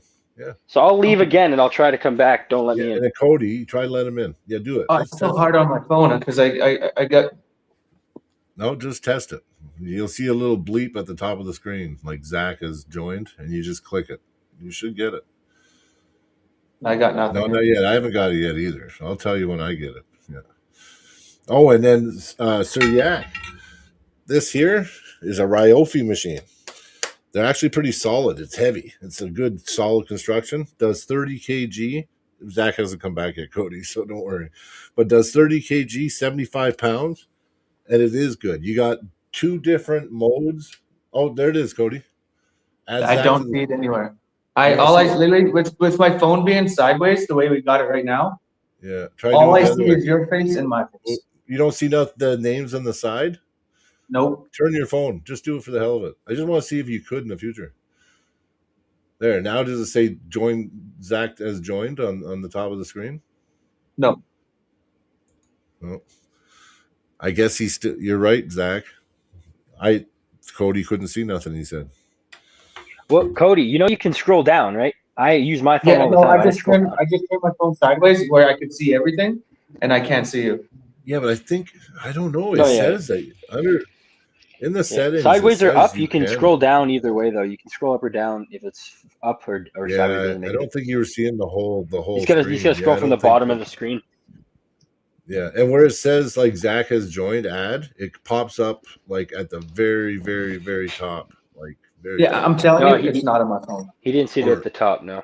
Well, it does it on the computer. I don't know. I don't know what it looks like on a phone, man. I've never been. Well, Okay, anyways, Brian, with my phone, when Yeah. I'm joining, it's the same thing you see on the computer when I'm joining. Okay. Yeah. Okay. Yeah. He Anyways. might not see it because he's not the host, yeah. Yeah. Well, maybe why don't you Oh, try? boy. Listen, it says we have all permissions. Cody, hop out and hop back in.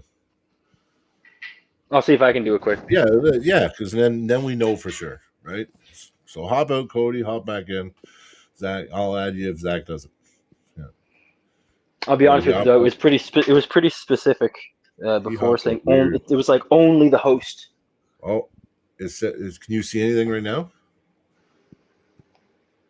Let me give you a second to look. It's not giving me any options. Let me look through the. Cody The- just popped up. It says you can add them, but then if you look at the faces, do you see the faces on the side, like who's in the rooms? So Because no. So basically, we don't see that. We just see what we normally see. you Yeah, we can't go can't over. change it. You can't go over and see the guests like the judge, Zach, Mighty Mouse on the side. No. Nope. Nope. Oh, Nope. see on the That's PC, I host think you could privileges. see that. I think you could I see think it's it. just host privileges. I've done it on the PC before, but I didn't Yeah. have my webcam, so I realized I'm like, oh, Oh no, you gotta have a. We gotta get you a webcam because I think on the PC. Oh, Ryan Bouzier, hey buddy. No, guys, I didn't mean to leave earlier. I had to do the call though. It was really important. So Yeah. Well, freaking, let's do a little bit more talk on the arm wrestling while we got people watching. yeah, we got Instead of trying to figure out the time. we got Ryan just popped in. We got Super Dog, Drew. We got the Yak Meister. We got fucking Carolyn. We've got a lot of guests in tonight, but it was nice. You 'cause know I like what? Bob talking because he'll do a good job. He's good at filling the time too. Eh? So, I actually surprised myself today because, like, after Zach left, a little piece of me was like, I never Oh. left. I got kicked. yeah, but like after you were out of the chat because you got kicked, Yeah. I didn't. I was kick like, anybody. I oh wasn't here. shit. Not from you, Brian. From the app. Oh, okay. I was like, I The never app kicked lagged you. out and kicked me. No, the app lagged out and Okay. kicked me, and then my phone Yeah. overheated. So it's probably the overheating. Yeah. But like being by myself, I was like, am I gonna like? I didn't know if I was gonna be able to do it. No, because you felt comfortable. And remember what I told you? I said, just man, he's your buddy. Fuck, you guys are shooting the shit. You're talking arm wrestling. It's like that's awesome. No, I was listening. I thought it was great. You were having good conversations. So Bob, I like Bob Brown. I really do. Yeah, I'm not You going to know hold what? against him that he didn't answer my messages because you got him on.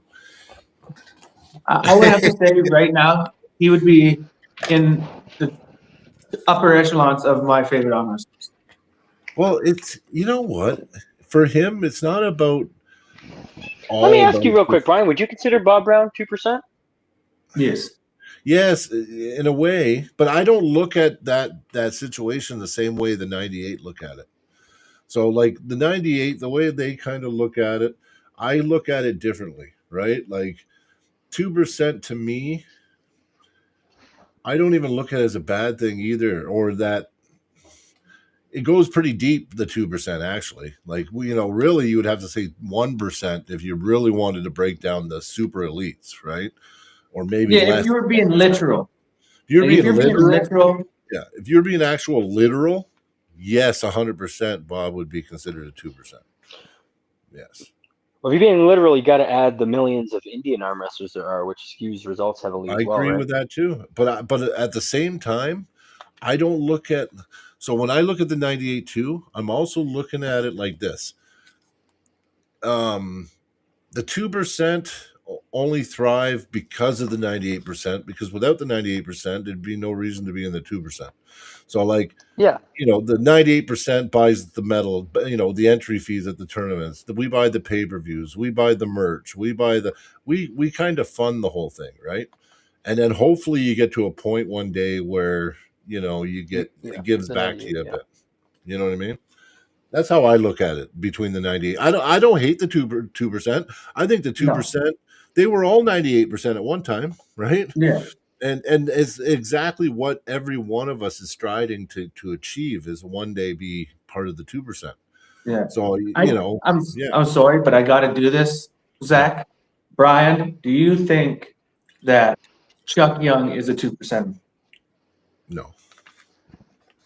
Today, no. But me and Cody were having a conversation the other day, and I was saying we were talking about the very bottom of the 2% who would constitute, and I was saying that at a certain time in his career, Chuck would have found it for sure. Listen, you know what? In a sense, I would say he's close in a way. Because what makes the 2%? Is it just skill, or is it popularity too? Or It's is a it? combination. Well, we were talking. That's what we were talking about. Like, what is the minimum requirement for that? And yeah, it's a mix of skill, social media, and just and stage presence. You know what I mean? Yeah, you got to have all three to actually be able to really constitute. I agree because you could be a really and the guys that have two and are close to having a third. That's where you kind of look at. They're at the top of the 98, about to touch the bottom of the 2, right? Well, I agree, but then you can look at Arm Wrestling Whisperer. Technically, he's nowhere near Well, yeah, we were Technically, talking about that too. officially, Exactly. he's nowhere near the 2%. But because of his influence and his social media presence and like his follower, I mean, he's kind of part of the 2% in a way, even though Yeah, and like, you know what bugs me is I have one of the arm bet playing cards, Yeah. Hey. and he's in there, Yeah. and I'm like, why? Oh yeah. Because of fame. Right? Everybody knows him. I mean, honestly, if you wanted to do audio softcore porn, you would hire him. You'd just tape his arm wrestling. You know what I mean? But yeah, but that's kind of what we're saying is though if you have two of the attributes and are starting you'd to have creep to on have the third a multiple. little bit, Yeah, you can I kind of agree. get at the bottom of it, right? You can get the Yeah, entry level of the 2%. I agree. I agree in that sense. Yeah. But then me and Cody were trying to think if we were like just for fun, we were thinking, can we think of 5 people that are right on the cusp? Like would be maybe considered 2%? And it was hard because it's like Rickard Bornman. There's like a few people you know are in the bottom of the 2% now, but it's really hard to find more than a few right now. Like we really thought about it, and it's in North American, of course. There's probably some people in other areas that probably are rising through their ranks and are going to be 2% in their area. But you know what I mean. But like, No, I agree. To be for our, honest, you know, Carolyn says right here, Bob is a 2%. He doesn't enter any tournaments, but he's a legend. And Totally. that's and listen, how can Bob not be a 2%? He's trained. Bob is definitely a 2%. six times world champion. Yeah, Been on exactly. every stage. Like yes. You know, And the like- social media is he's known as a legend through people, so that counts as that counts as a social aspect of the social media. You know what I mean? Yeah. No, I know. In my opinion, in Canada, we only have two percenters. Yeah. Matt and Devin. Yeah. Like I don't believe Alan Ford is I know there. what you're saying. I know what He's you're saying. close, but I wouldn't say he's 2%. Because Yeah, it just and depends we on were how saying liberal- Ryan Espy had the ability and the you know what I mean, but he didn't have the media presence at all, like none. Listen, I agree. Listen, we have 2%ers in some ways. So listen, it depends on, like I said, how literal you're talking, or you know what I mean. What makes? Oh, what we make it? well, that's 'Cause another Crazy thing. Right? We have to George- go with North America. Well, what about Crazy because- George? Multiple time world. Crazy George Actually- has won at all levels of arm wrestling. He beat I'll- Travis Bagent in his prime. Yeah. I'll change it and I'll go 3. For some reason my mind blanked on Crazy George. I'm sorry about that one. That one in our was- conversation, Cody, we mentioned it, and we're like, yeah, that's true. We mentioned it in our conversation. And what about, it was after though? Well, I mean, we have a few other guys too. Who I was else? saying Victor is getting pretty good. I Oh was thinking yeah. of who's on the way. Okay, here I'm going to say a name. I'm not saying Victor's 2%, Cody. I just said someone who I can look at and say he's on the way to 2%. If he keeps doing it, he will get there. What about? You know, you can't look at every guy, even if they're good, and say that. With What about Victor, Vern I Martell? say that because you know, Hey guys, yeah, he's multiple. Yeah. Vern That's Martell. the thing, though. To be in the 2%, it has to do with I know, with but that's what I'm saying. you're on the big stage, which he has been many times. Like that's the thing. It's if you have 2, he definitely has 2 of the 3 things for sure. It's he's known by a certain crowd as a legend, and anyone that meets him realizes he's a legend. It's just Dave Hicks. to know about him Dave and to Hicks. find about him is We harder. all know Dave you know Hicks is a what I legend, mean? too. Yep, but Dave Hicks. There's another So one. I think what it is if only the 2% know you because you're that good, but most of the 98 don't. Yeah. It's one of those things where because you're saying it's the 98 that are powering it and fueling it and all this stuff. So Yeah, if you're not taking part in that and they I don't get know what you're about you, saying. I know what you're saying. you're in the 2%. It's just you're at the bottom of it because you're not. You see what? Yeah, like Yeah. there is a range of it. Yeah. Well, listen, you know what? When it comes down to it, though, you know what? It's there's not enough emphasis at times on the 98% of us. Like, you know, the thing is, and that's one thing I like about our pod. We get people on that we meet at tournaments, or we, you know, that we learn about locally, and you know, we get different people on that, and we give them a spotlight, right? Because really, we need to focus on us in a way, right? Because if we only just focus about the 2%, right, I'd rather show more light on the 98% in a sense. But I mean, tonight we had Bob Brown. We had There's enough light on the 2% already. Yeah, well, exactly. You know what I mean? We're covering the 2%, but it's nice to like put a lot of Yeah. spotlight on the rest of us as well. Like I think we were saying the one day there, minimum we got to have a 98er on at least once a week. Yeah, Pork Chop's getting close to 2%. I would agree. He's made the. That he's was one of the made guys we big were talking stage. about. That's real close. He's been on the East vs. West stage multiple times. We were like, Now he's got a win if on there. anyone, yeah, he's right on the. Yeah, me and Cody were talking for like an hour. We came up with a bunch of good names, but to really know that for sure they just entered the 2%. Just Rickard Bornum, you could really think of. That's really just. We've had reached into that. gatekeepers too, like Rick Heidebrick. You know, he's beaten some massively big names in North America. We just, you know, like Yeah, the thing is, he's not a. You know, it's like a household name. Is you know. Yeah, you got to have the legend, which takes a long time, or you got to have the social media presence, which is more of a younger guy thing. So if you're in between, it's harder to be a 2%. Yep, I agree. And you know what? Me and Cody were talking about even the podcast, and you could break it down like this. We were talking about how we have so many subs, but we're like low percent on retention and stuff like that, right? Yeah, me and Cody were talking about. We were going over all the metrics. Yeah. But I worked it out. Like, so I actually took the calculator out earlier, and I took the casual, which is 5. It's like 5. 2.3. 2.3. It's 2. It's well, it's 0.8 on the subs. Yeah, but 0.8 and 2. Yeah, so what I did is I took the 0.8 and the 2 point whatever 5 or 3.1. I added it together, made it 3.1, and it worked out to 608 people watch our podcast or a video from us more than 5 times. Well, at least 5 times a month or more. So that's still 608 people that are watching our channel more than 5 times a month. Oh yeah. So even though it sounds so minuscule, right? To think that there's anything looks bad by comparison, right? We're comparing the overall versus it's you can make anything look bad just by they say comparison is the killer of joy. Yep. Yeah, like Yak says John Therian, Eugene, Randy Bears. John Therian was a guy that I was we talked about those guys. Who's the guy you were saying? Cody, Robert Bear?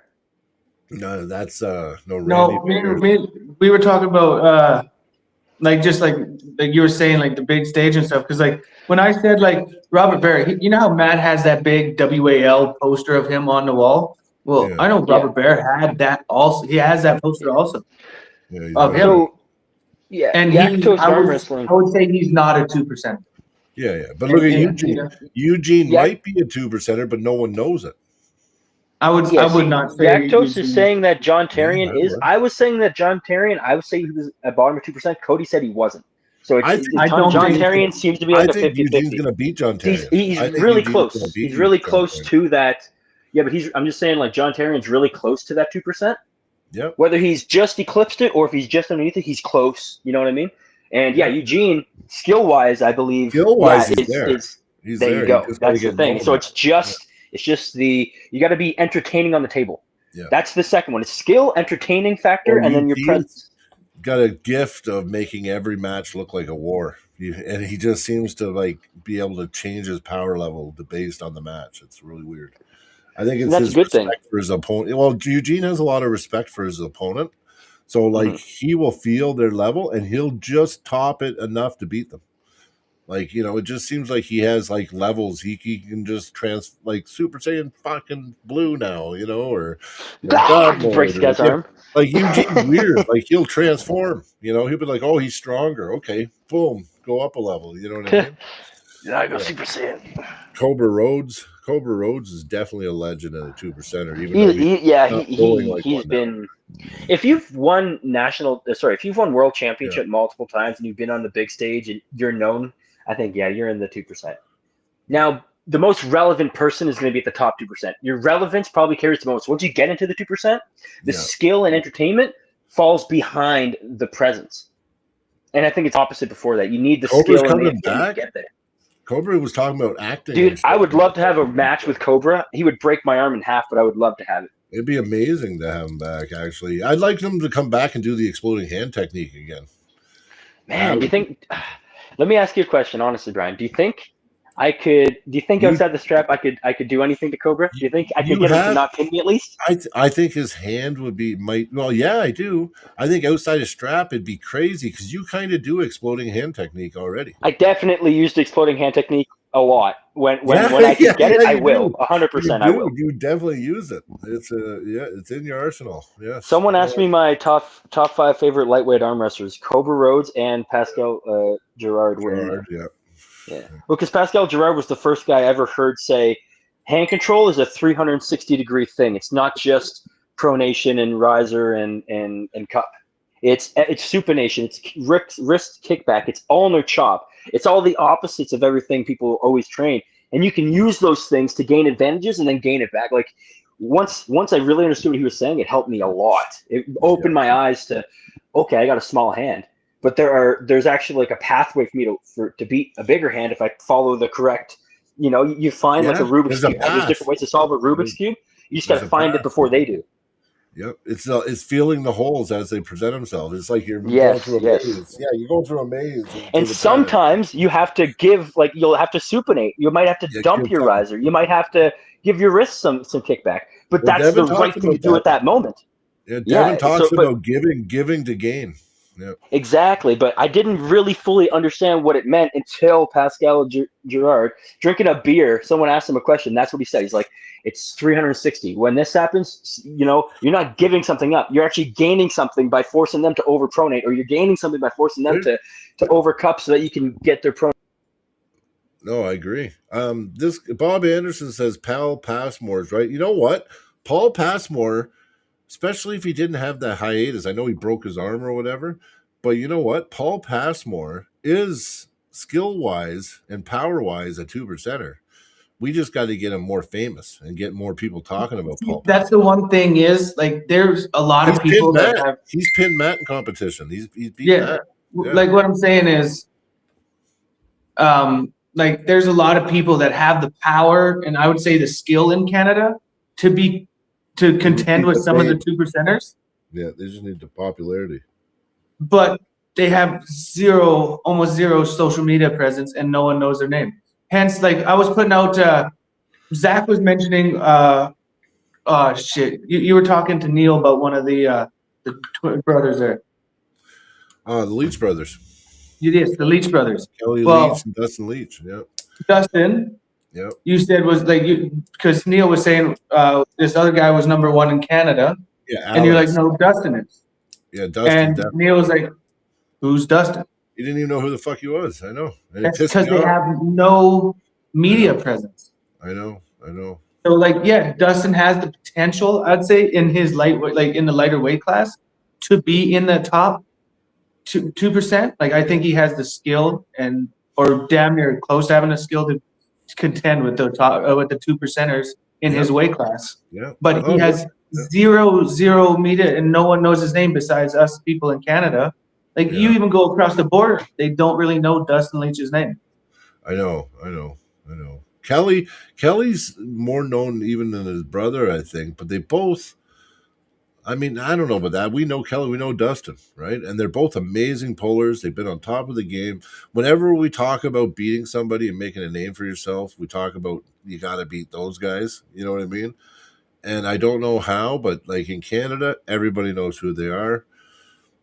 You know, they're not the most social dudes in the world, right? Like they keep to themselves and they're private. They're great guys though, really nice guys. Fucking awesome.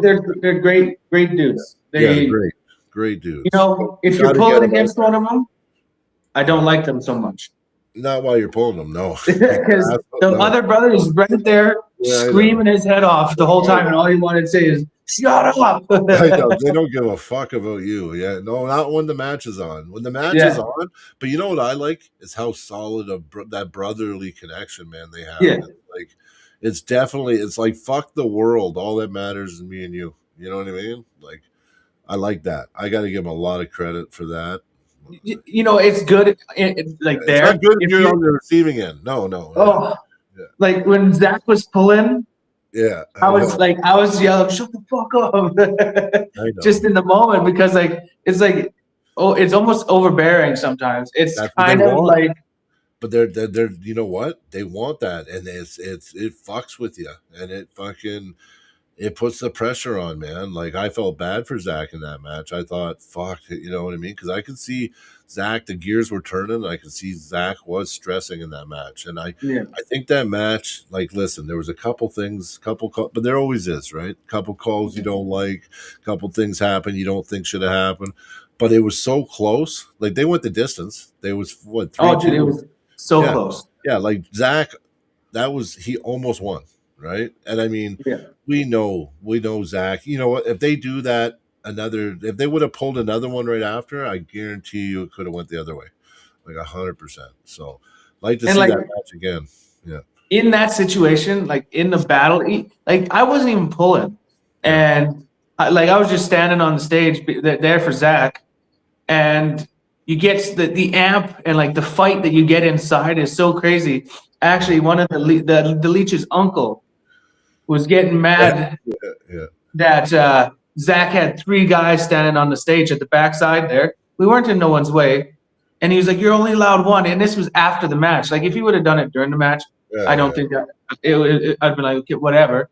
But like, it was after the match, and then me and him get into a yelling match, and we almost ended up going outside and scrapping. And after, I think it was like 5-10 minutes, I was walking by him. I was like, "We good?" And he's like, "Yeah, we're good." We shook hands, and everything was over with. Like, it's just in that high adrenaline moment when your blood's still pumping and you're in a, fight kind of mode. It's just.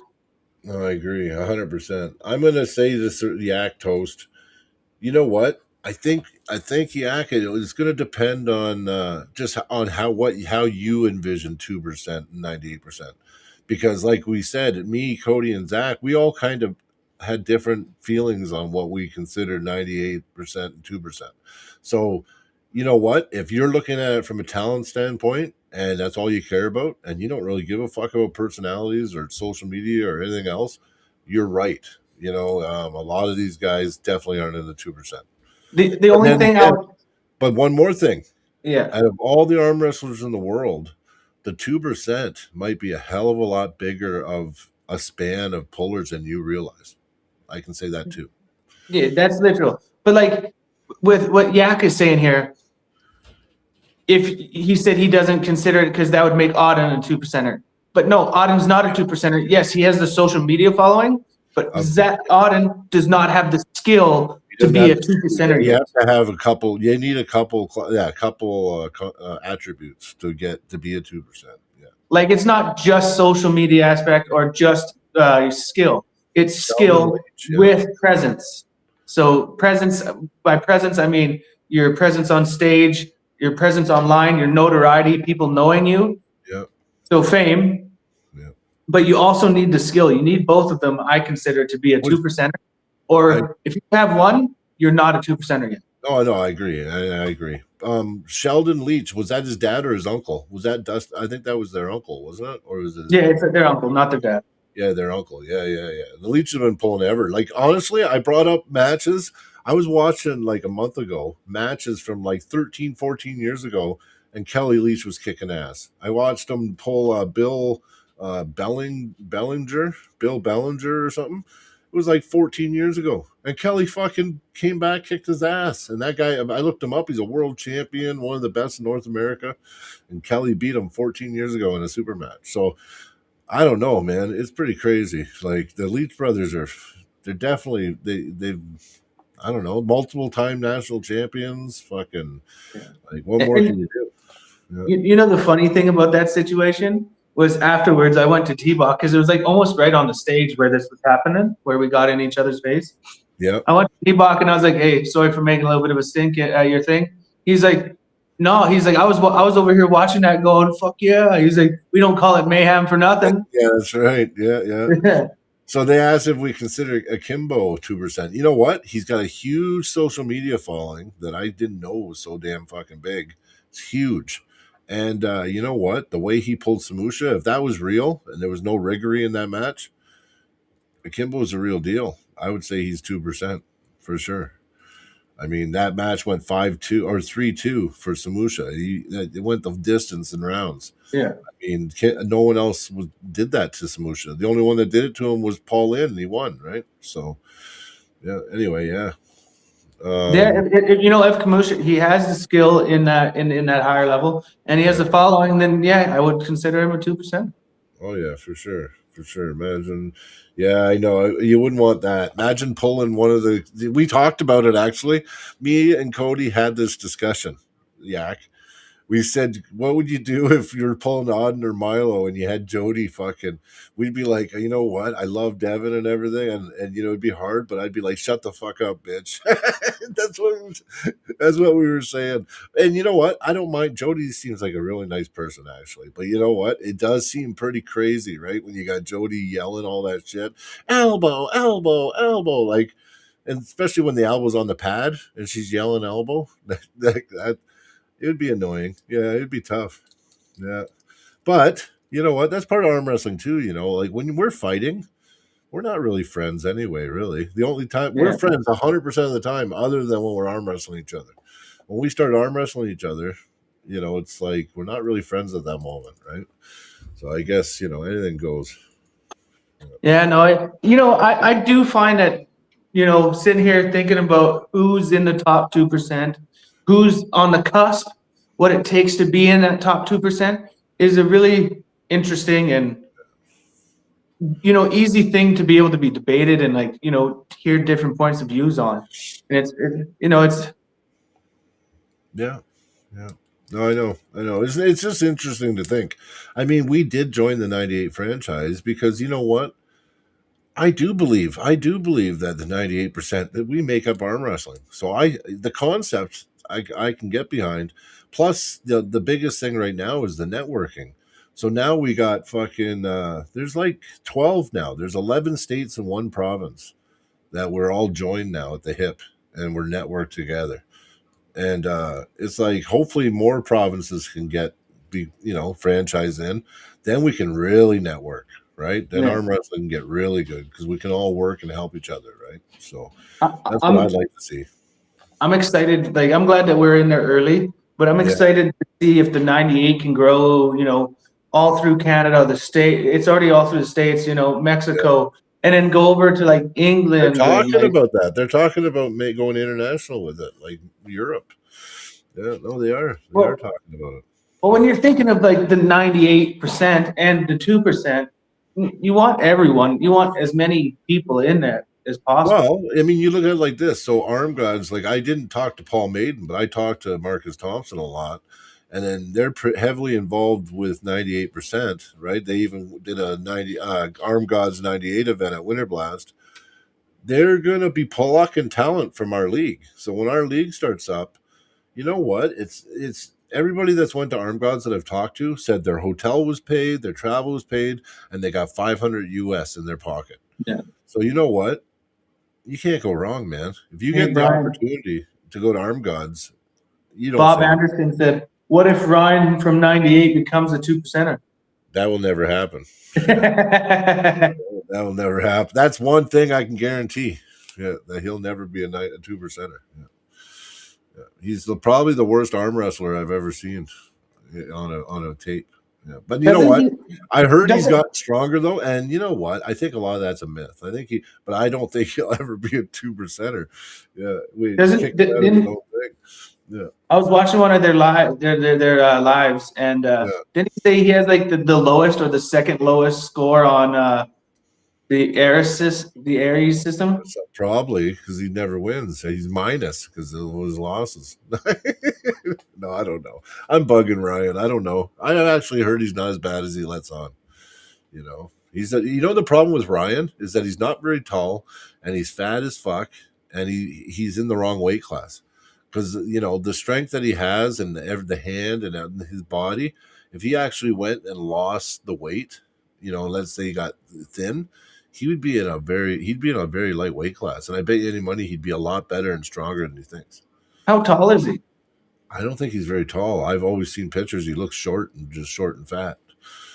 but so I don't know. You keep saying fat, like No, but I don't mean, I'm not trying to bash Ryan. I like Ryan. Ryan's my friend. He might be watching. Yeah. Ryan's a great guy. But I mean, when he did did you see the sheep video when he was stealing the sheep or the goats? No, the sheep. Nope. Yeah. He didn't even make himself look tall in that. He kept himself short and fat looking. Yeah. So, yeah. He made himself extra fat in that video. Yeah. It shows him running and his shirt's coming up his belly. And he's got a sheep in each arm and he's running, going, "My sheep." And they're going, "Bah, bah." It was a pretty funny video. Yeah, he's got a good sense of They humor. have some wild podcasts over there. They had some wild ones, man. I got to admit, there's been some wild ones over at the 98. Yes. They had the areola lady that was on there. Yeah. I guess she was giving them, flashing her boobs to them. Weird shit like that. So, yeah. I wonder if he meant Jody's super nice, not joints. Maybe. No, she seems super nice, but she does. I wouldn't want her in my opponent's corner. There's no fucking way.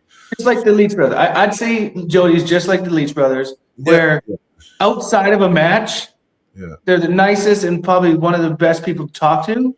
But during that match, you want to run over there and But the problem is, you know why I get mad? Is because I've been watching. Like, so, you know, when Jody's yelling, elbow, and she's doing that, I'm watching to see if she's right. Because if she's right, then good for her for yelling it. But I've seen it where the guy's elbow's right in the center of the pad. He's just trying to have a match, and she's yelling elbow. And I'm like, what the fuck? I don't think it matters if the guy's cheating or not. She's just going to be yelling to the ref that they're cheating, even if they're not cheating. So, but you know what? I don't like. Yeah. It's the same thing like you were saying, like, yes, it may get annoying for us. People that would have to pull them. But I understand that's her kid or that's Devin. Right. So like you see why she does it. Yes. And why she's so, and it's, you know what, not a lot of mothers I've ever seen, super big into arm wrestling. No, and if they were, they're not going to give a shit about anybody else. They're going to care about who they love at the table. That's it. Yeah. So I mean, listen, exactly. You can't bash them, right? We have to look at it from a human being's perspective. Like, it's just in the moment, I can picture myself being that arm wrestler going, I want to walk over there and kick them. Because, can someone throw something at her? But like when you're not pulling, like I said, I've seen videos and everything, and like her and like people saying that, they're the nicest people. They like, give the shirt off their back kind of people. And just in that one little aspect moment, you're like, oh God. It'd be funny if my grandmother was still alive. My one grandmother, she'd like to take her shoe off and whip it at you. I could picture Jody going. I'd be pulling Devin, or let's say Auden in a few years when he gets heavier, and Jody'd be going, elbow, blah blah blah, and all of a sudden, boom, fucking shoe hits her right in the side of the head. My grandmother, that's what she'd do. Whenever when you even talk back to her, her fucking shoe come off, and she'd just whip it at your head. Yeah, and you'd be like, "Fuck," you'd be ducking and shit. Yeah, it was. See, my grandparents like to use the old cattle prod. Zap. Oh yeah, no, my grandmother, she'd use anything. She fucking meat tenderizer. Meat tenderizer.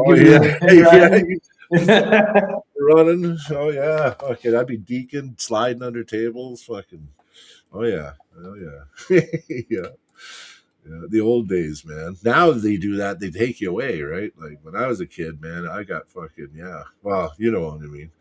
Different society now. Yeah, you can't even. Yeah, I was raised by my grandparents too, and like there was one time, because we had a cattle farm, right? 300 head of cattle, and she came at me with the cane because I was back talking, and when she swung it, I caught it. Oh, yeah. And she's like, let go of it. I'm like, no, you're going to hit me with it. She's like, that's the point. Yeah. I remember I said something once and I thought I didn't even say nothing really that bad. And my grandmother, and I didn't know, right? I didn't see my grandmother that much, but she's just a stern lady. And I said something and she picked me up. In the kitchen we go, she put Palmolive all over her fingers and she just shoved her fingers down my throat. And I'm like, what the fuck? And I'm puking, and I'm like, she goes, yeah, you'll never swear again, blah, blah, blah, blah. And I didn't even swear. I don't even know what I said. She thought I swore. So she just just down Palmolive soap down my mouth. I'm like, oh, my it was brutal, man. Yeah, the old timers, they didn't fuck around. Yeah, no, not at all. No, being a kid going, why are they doing it? And then, you grow up and you kind of realize maybe I was a little shit and I deserved it. Yeah, no, you know what? I think Armed Gods has started. Actually, their last events have actually been pretty good. I've liked them. That Matt Smith Connor Sale match, that was fucking epic, man. Like that was an epic match, man. Like probably one of the best matches. That was one of my favorite matches. Was Matt Smith and Connor Sale. Their first match. Their second match wasn't as good, but their first match that was fire. Yeah, total. Yeah. What we got here? I don't have much longer, Cody. I gotta go to the washroom really bad, so we're Yeah, I got to go to the bathroom too. personally, yeah, working. You know what? None of these messages come up on I have the tablet here with the chat, and I don't see any of these there you go. messages. Yeah. Okay. Well, we're good. Yeah. What's Jack saying? Autocorrect killing me tonight. I know. Don't you hate the autocorrect shit? I don't like that either. I turn it off, and then I wish I had it on afterwards. And then I turn it off again, and then I go back and forth. So, but anyway, Well, see, me personally, I talk to my phone because I'm not the best when it comes to I don't spelling, know how to do that. So. and sometimes it just doesn't understand what I say, and I'll be reading it, and I'm like, what the hell? Or I'll send it and then read it and go, oh crap. Yeah. No, I don't do that. But I don't have that. I don't know how to do that. So I sit there and I type everything. So it's like, fuck. But I wouldn't mind just talking and spelling it out because that'd be pretty cool. Get yourself a Google Pixel. I'll show you exactly. It's so easy on the Pixel, and the Google Assistant is the best assistant on all the phones. Okay. Well, I've always been Galaxies, but I'll try a Pixel. I need to get a new phone soon, so maybe I'll try a Pixel. Yeah. Yeah, and they just come out with the Pixel 9. I got the Pixel 8 Android, Pro. right? It's an Android? Yeah, it's an Android. Yeah, I like Androids. Yeah. I don't want to switch. And I'd say the best camera on all of them, on any Android. Oh, okay. Yeah, I got a Huawei and a fucking Galaxy, the two I'm running right now. So You have a Huawei? yeah, So you have China reading all your information? no, because I have a fake name. It's a fake SIM. So, but anyway, yeah, I'm good. Believe me. But anyway, yeah. Listen, what did you say? I'm just about to say bye to everyone, and I just said something. Ever try dragging across the screen? It's a shortcut for typing. No. Oh yeah, you can just drag your finger to all the letters that you want without picking it up. Really? Yeah. Oh, I didn't know that at all. I'll try it out. I'll fucking check it out. But anyway, Bob Brown tonight, guys. I hope that you got some info out of him. I love hearing him and I love his stories. So good job getting Bob Brown on here. That was good, Cody. And yeah, I gotta go to the washroom. I really enjoyed it. It was I'd say one of my favorites so far. It was a good one. Yeah. It was too bad I left for a bit, but I still got to enjoy a lot of it. I got like 40% of it in. So that's the main thing. But okay. Boom. Stay strong, everyone. And we'll be back on Sunday for you guys. Yeah, Sunday it is. Okay, don't forget to like and subscribe and hype our videos. Yeah, and hype it. Yeah, there's a hype feature, guys. You can only do it on your phone, not PC though. So go on your phone and do it. I couldn't find it on the PC. I looked everywhere. It wasn't there. But anyway. But okay, buddy. You have a good night, Cody. Yeah, you too. Take care. Bye. See you